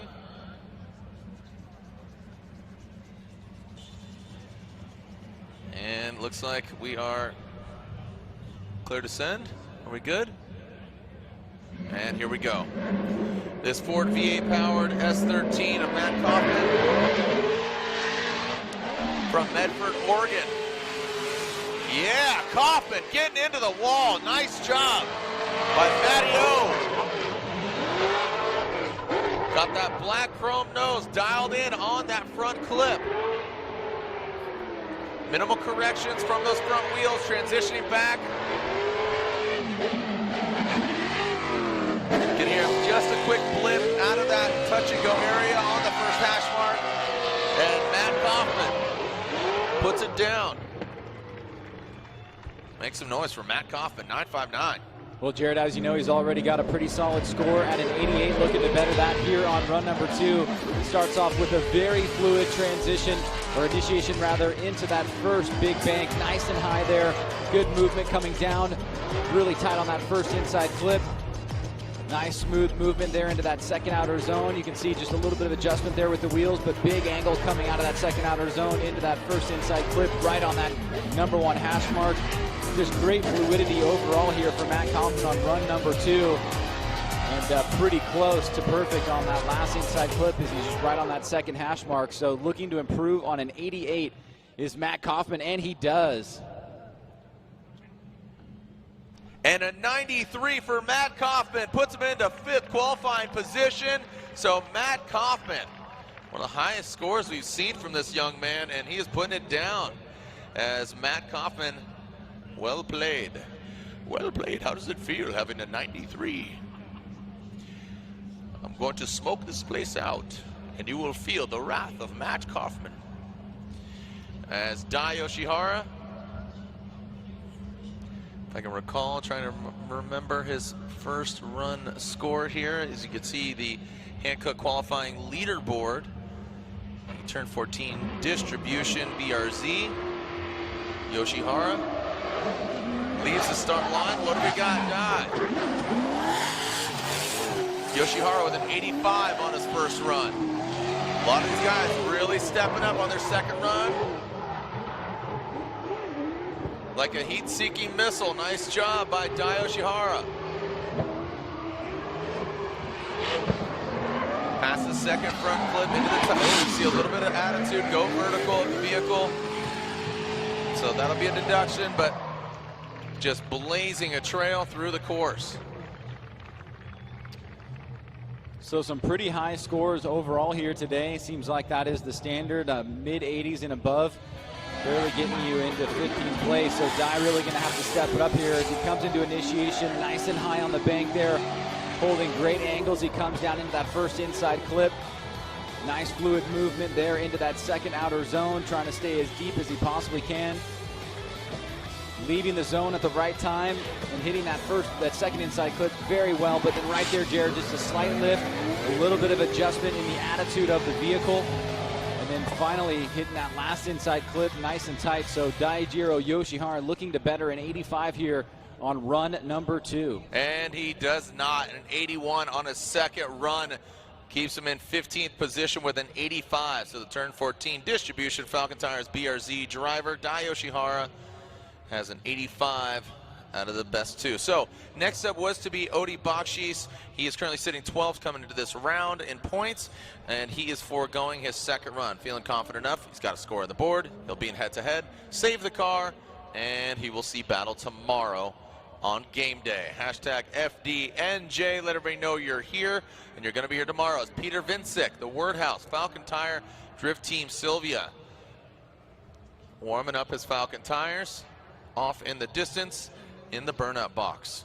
With that, Peter will be the, he's again 11th in points, so 10 more drivers left after Peter Vincic.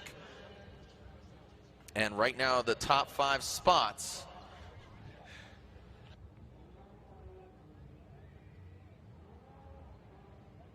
so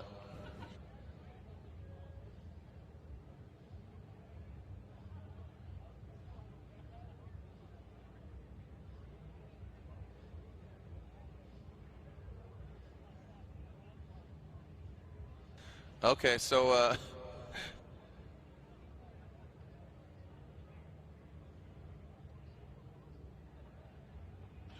Peter Vincic, unfortunately, might have something broken on his car in the burnout box. Just, I mean, you know, phonetically his name is he's Polish, so it looks like Wojciech, but it's pronounced Vincic. So it looks like Peter unfortunately broke something, so he will be pulled out of the burnout box, and he will have to rest on his first qualifying run score. And next up will be Alec Honadell. Alec Honadell in the Urban Air Hoonigan Nexen Tire S14 from Destin, Florida. Supercharged V8. And Alec should be pulling to the burnout box momentarily. Remember, pick up your Formula Drift Takata wallet signed by many of the drivers: Osbo, Field, Forsberg, Gucci, Mad Mike, and Turk. Get yours at TakataRacing.com. And I even saw that Takuma Sato, who won the Indy 500, I saw he had green harnesses. He runs Takata harnesses in his car, and it just a testament to, and again, congratulations, first Japanese driver ever to win the Indy 500. It's pretty cool. Keeping it safe, keeping it real in the field. You know what I'm feeling? How you doing, Ryan? Staying out of the cold? Yeah? Staying out of the heat. Yeah, man. Sage, after this, we're moving on to Canada. Excited about Canada? Absolutely. I love Canada. Canada is the Irwindale of the East, I think. The Irwindale of the North. The White Walkers are coming. Yep. And they're doing battle and throwing some fruit as it's a food fight out on the track and in the judges booth. As pungent, stings the nostrils. Talking about urban air, Alec Honadell. Oh, Ryan Sage. Soggy Sage, here we go. Alec Honadell ripping into the outside zone on the bank. Nexen tires are getting lit, fam. Shreds that back bumper. Would it be a Honadell run if he didn't lose some parts? Alec Honadell brings it into that final front clip, and boom. Ripping through the course. Like I said, it wouldn't be a Honadell run if he didn't lose one bumper, either front and or back. Well, I really love the way that Alec has really brought these really snappy transitions into the game here. You can see he's a little bit lower on a tighter line on the bank, but as he comes off the bank and hits that first inside clip, he's got a nice fluid transition into outer zone 2. And then right here, this big snap back, huge angle coming out of the zone, boom, right there into inside clip number 2, and then another one right there into the touch and go. And then the final wrap around to that last inside clip by Alec Honadell. Solid run there. Just a little bit of a mistake on the bank. Could have done better. Could have been a little bit higher. But overall, solid run for him and an improvement. And Honadell with an 88 on his second run puts him into 9th. Everybody loves their own brand. As Alec Honadell, Urban Air. That was your nickname in high school, right? Urban Air. As Honadell gets an 88, and now we are into the top 10 drivers. Next up, Chris Forsberg, NOS Energy Drink, 370Z on Hankook tires. The twin turbo V6 setup being debuted here in New Jersey. As you said, Ryan, a signature exhaust note out of that VK56 that he's been running for numerous years that took him to multiple championships, and debuting this twin turbo V6 setup.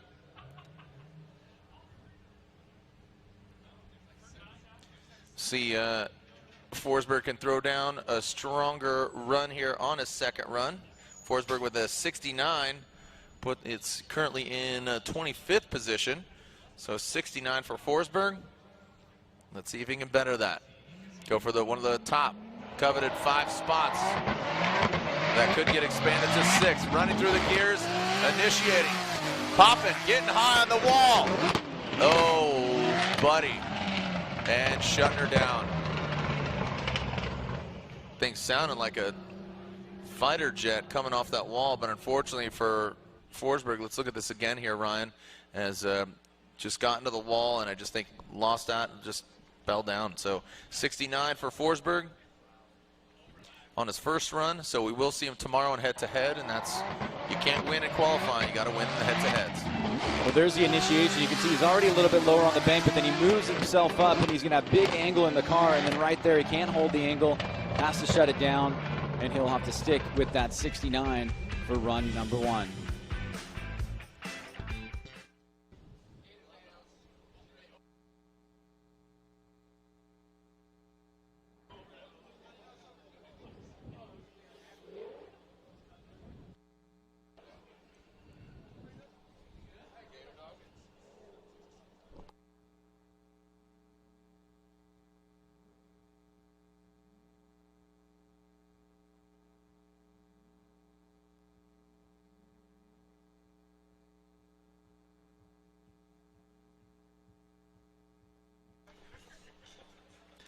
So Forsberg with that 69, and that will have to be the better of the 2 runs. Alex Hilbrun coming down flying. So Hilbrun, IMR, Inca Madness Racing, RTS, Nitto Tires. He calls us the Monster BMW. No M-Claw on the side of this thing, but he calls it the Monster BMW, the V8 supercharged BMW. Hilbrun leaves the start line. and throws it in. Nice job by Hilbrun. He's one of those drivers. We saw him on the box earlier this year. He wants to get back up there. Flicks it into that second outer zone. Into the crease. Calm, cool, collected. A lot of torque there on deck. You can see the car just gripping up, lofting that front end. Well executed around that final clip. Ryan Sage. Well, Hilbrun looks like he knew he was maybe going to get into the wall here, and you can hear him get off throttle after he initiates. He's starting to head towards the bank, up on the wall, gets off so to avoid any major contact there. You can see one of the drivers that's kind of running a little bit lower RPM here, a little bit different gearing than it seems like some of the other drivers. Not as high revs as he makes his way through the course here. Gets that inside clip, just touches it a little bit of wheel lift there up onto the bank, but overall a pretty decent run for Alex Hilbrun. Currently sitting in 8th place, trying to go for that championship, and that's run number 2, and he is done for the day.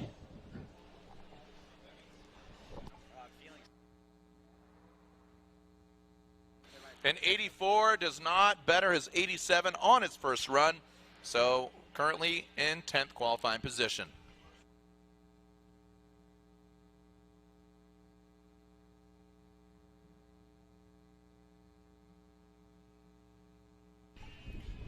So Christoph Blusch, he is currently sitting in 2nd unofficially.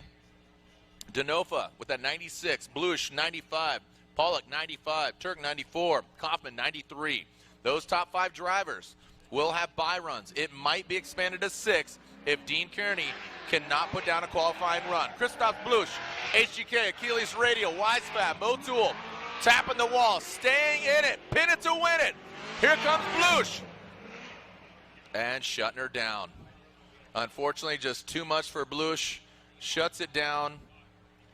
Keeps it off the wall, saves the car. He saw what happened to Field, so plays it safe.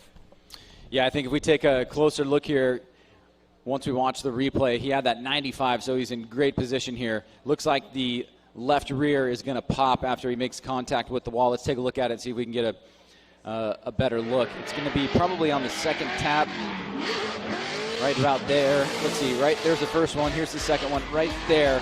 And then you can see the wheel is exposed. Yeah, it almost pops off.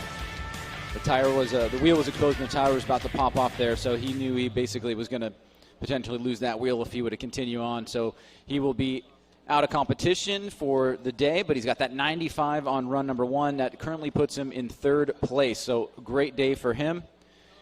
And he'll move on into tomorrow's top 32 competition.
So bit of a scenario down there. We have our racetrack and our officials. You saw Christoph Blusch get into the wall and looked like he had a piece stuck into the Samco wall.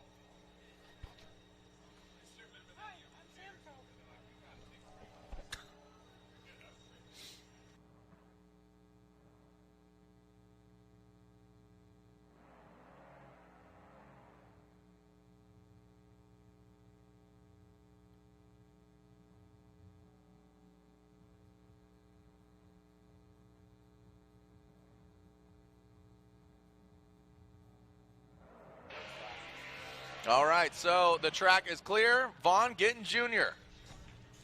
Vaughn Gittin Jr. So the question, Ryan, for me is Denofa currently sits in the lead with a 96. Vaughn wants to get up in the mix and just make sure and ensure, as he has an 84. He's currently in 17th. Not one of those top 5 spots, but here comes Vaughn Gittin Jr. The Mustangs are able, but is he willing to throw it down here? Vaughn Gittin Jr. up into the wall. Look at that. Nice job by Gittin. He is getting it right now. Past that first front clip into the groove goes Gittin. Consistent Nitto tire cloud off the back end of that Monster Energy Ford Mustang. You could hear a bit of breakup there in the throttle. But an exciting run to watch there by the former Formula Jip champ. Well, no doubt he's shooting for his teammate here. Chelsea Denofa sitting on that 96, and Vaughn just threading the needle here nice and high on the bank. It's pretty much as deep as you can go without going into it. Super tight on that first inside clip. Positions himself just perfectly here for this second outer zone. Great angle here. Leaves the zone perfectly. Nice job on that second inside clip. And right there, just a tiny hiccup, but it doesn't really affect him too much. And then right there you can see, again, finishing up strong through that last inside clip. So checking all the boxes as Vaughn Gittin Jr. Let's see where that puts him, because that's a great run.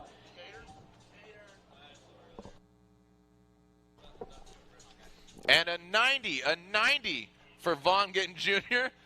An 84 on his first run, so he does not get into those top spots, but he does better it. So a little bit of bragging rights for Chelsea Denofa to his teammate and team owner, Vaughn Gittin Jr. As now Michael Essa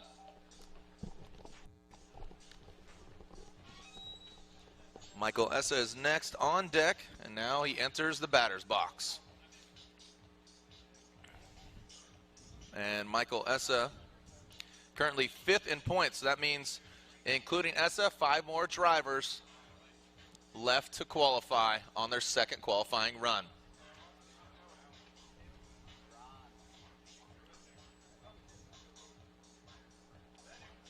All right, Essa, Achilles Radial, Essa Autosports, BMW. Feint initiation into the wall. Good composure. You see that left foot brake, that front brake light illuminating. Showing you he is standing on it, but just modulates it with that left foot brake. And dances away in and out of that second rear clipping zone. Past the second front clip, into the touch and go. Keeps it consistent. You see a small break in that smoke line. Ryan, what is Essa's first score? Did you happen to see? No, I didn't, but let's take a look at the run here overall. He's shooting for that 96. It's a big marker to take down of Chelsea Denofa, but Michael Essa ever so aggressive there on the bank, now coming down through that first inside clip, slotting himself up right into the crease of that second outer zone. Great angle here as he hits that second inside clip, just on that inside of that second hash mark, through the touch and go. Good positioning here as he comes around that last inside clip, very tight and with authority all the way through. Nice job by Michael Essa. Okay, so at the end frame. And a 92 proves to better it, and look at that, he is in 7th, just outside, so no chance of a bye run for him.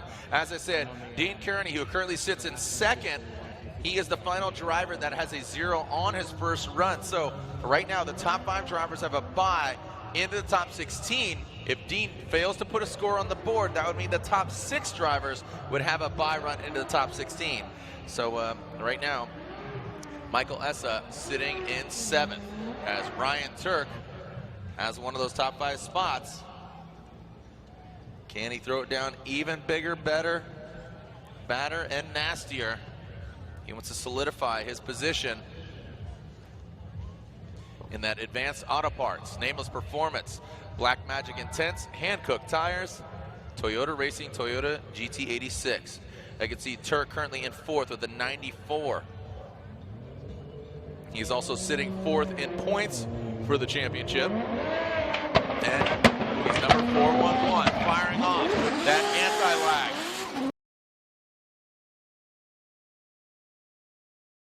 First run, big angle. Ryan, is that enough to better a 94, which he's currently sitting in fourth? Well, with each passing driver, that 96 seems to be out of range for some of these guys. Ryan Turk trying his best to... Ryan, is that enough to better a 94, which he's currently sitting in fourth? Well, with each passing driver, that 96 seems to be out of range for some of these guys. Ryan Turk trying his best to... Final inside clip, which he stayed right on the inside of that first hash mark. So Ryan Turk doing a lot there, and he does better his first score. A 95 on his second puts him into unofficially second position right now. A very comfortable position for Ryan Turk, who's fifth in the championship. He's looking like one of the guys to beat, one to watch out here in New Jersey. As now we are into our top three drivers currently in the standings. Former Formula Drift champion, 2015 champion in the Rockstar Energy Drink. Toyota Racing, Toyota Corolla IM on Nexen tires. Frederick Osbo, Norwegian Hammer, pulls up in the hot hatchback. More doors, more smiles, more miles. Here we go, the 5-door Corolla IM. He threw it down on his first run. He wants to get one of those top 5 spots. Can he do it? Osbo throws it in. Taps the wall, stays in it. A 92 on his first run. Goes into the groove, into the crease. You can see him working the wheel inside there. You really get a good snapshot of the scene inside the cockpit of Osbo. Did that have the impact, the initiation, the fluidity, and the commitment that the judges are looking for? Well, the initiation is a little bit of a roll in here.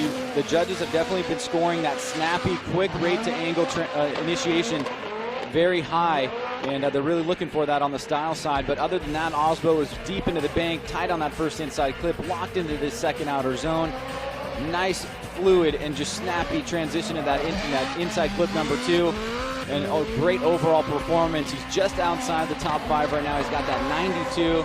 He's trying to get up into that top 5 if he can. He needs a 93 or higher. Where is Osbo going to land on his second run? Is he going to get one of those top spots? And no, he does not. 92, a 92 for Osbo. So, right now, he's sitting in 6th position.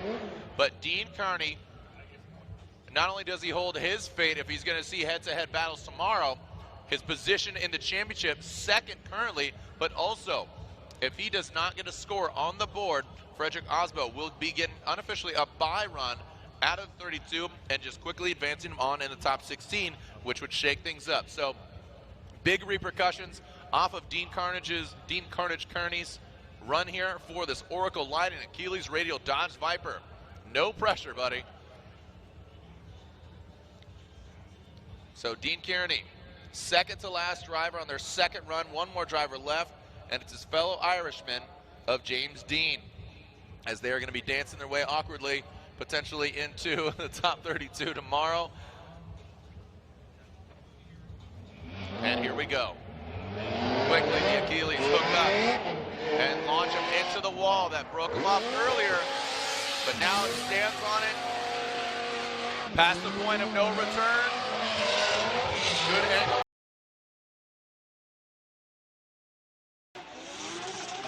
He knows he has a score. Whoa, big angle there. Almost coming unbound. In that transition, you see some disruption in the attitude of the vehicle. Can get up here, really kind of wrapping around on the throttle. And now powers through. And there is James Dean and our final driver. Well, the question now, Jared, is will he make it into the top 4, top 5 in order to get that bye run tomorrow? He needs at least a 93. He had a good run on his first one here. You can see his second one looking pretty solid as well. Very smooth and consistent driver is James Dean. Not a lot of mistakes. Nice job right there on that second inside clip. I love the fluidity here. The transition's just beautiful. And then that final inside clip, nice and tight. Let's see where he goes in. All right, and a 94 gets him that final unofficial by spot. So a 94 for James Dean on his second run, betters his first run. So congratulations to our current points leader. Again, unofficially puts him in the 5th spot. So taking a look at the remaining schedule here, the Advanced Auto Parts Gauntlet. This is round 4 of the Formula Drift Black Magic Pro Championship presented by Blackview Dash Cameras. Jared Dienda, Ryan Sage, Lorette Nick will be here tomorrow. Montaigne will be getting some insight. As far as tomorrow's schedule, though, there are the webcast times, 1:30 p.m. Eastern Standard Time, and then top 16, 5 o'clock local time for tomorrow's schedule. As far as today, we do have a dedicated autograph session, and that will begin shortly as soon as the drivers get back, get prepped, and you get to meet and greet your favorite drivers. Thanks for joining us out here on behalf of the whole team and the whole staff. We'll see you tomorrow at those dedicated times, as I just explained to you. And thanks for joining us here. This is round 4, the Advanced Auto Parts Gauntlet of the Formula Drift Black Magic Pro Championship presented by Blackview Dash Cameras. We'll see you tomorrow. We'll see you online. We'll see you another time. Send it.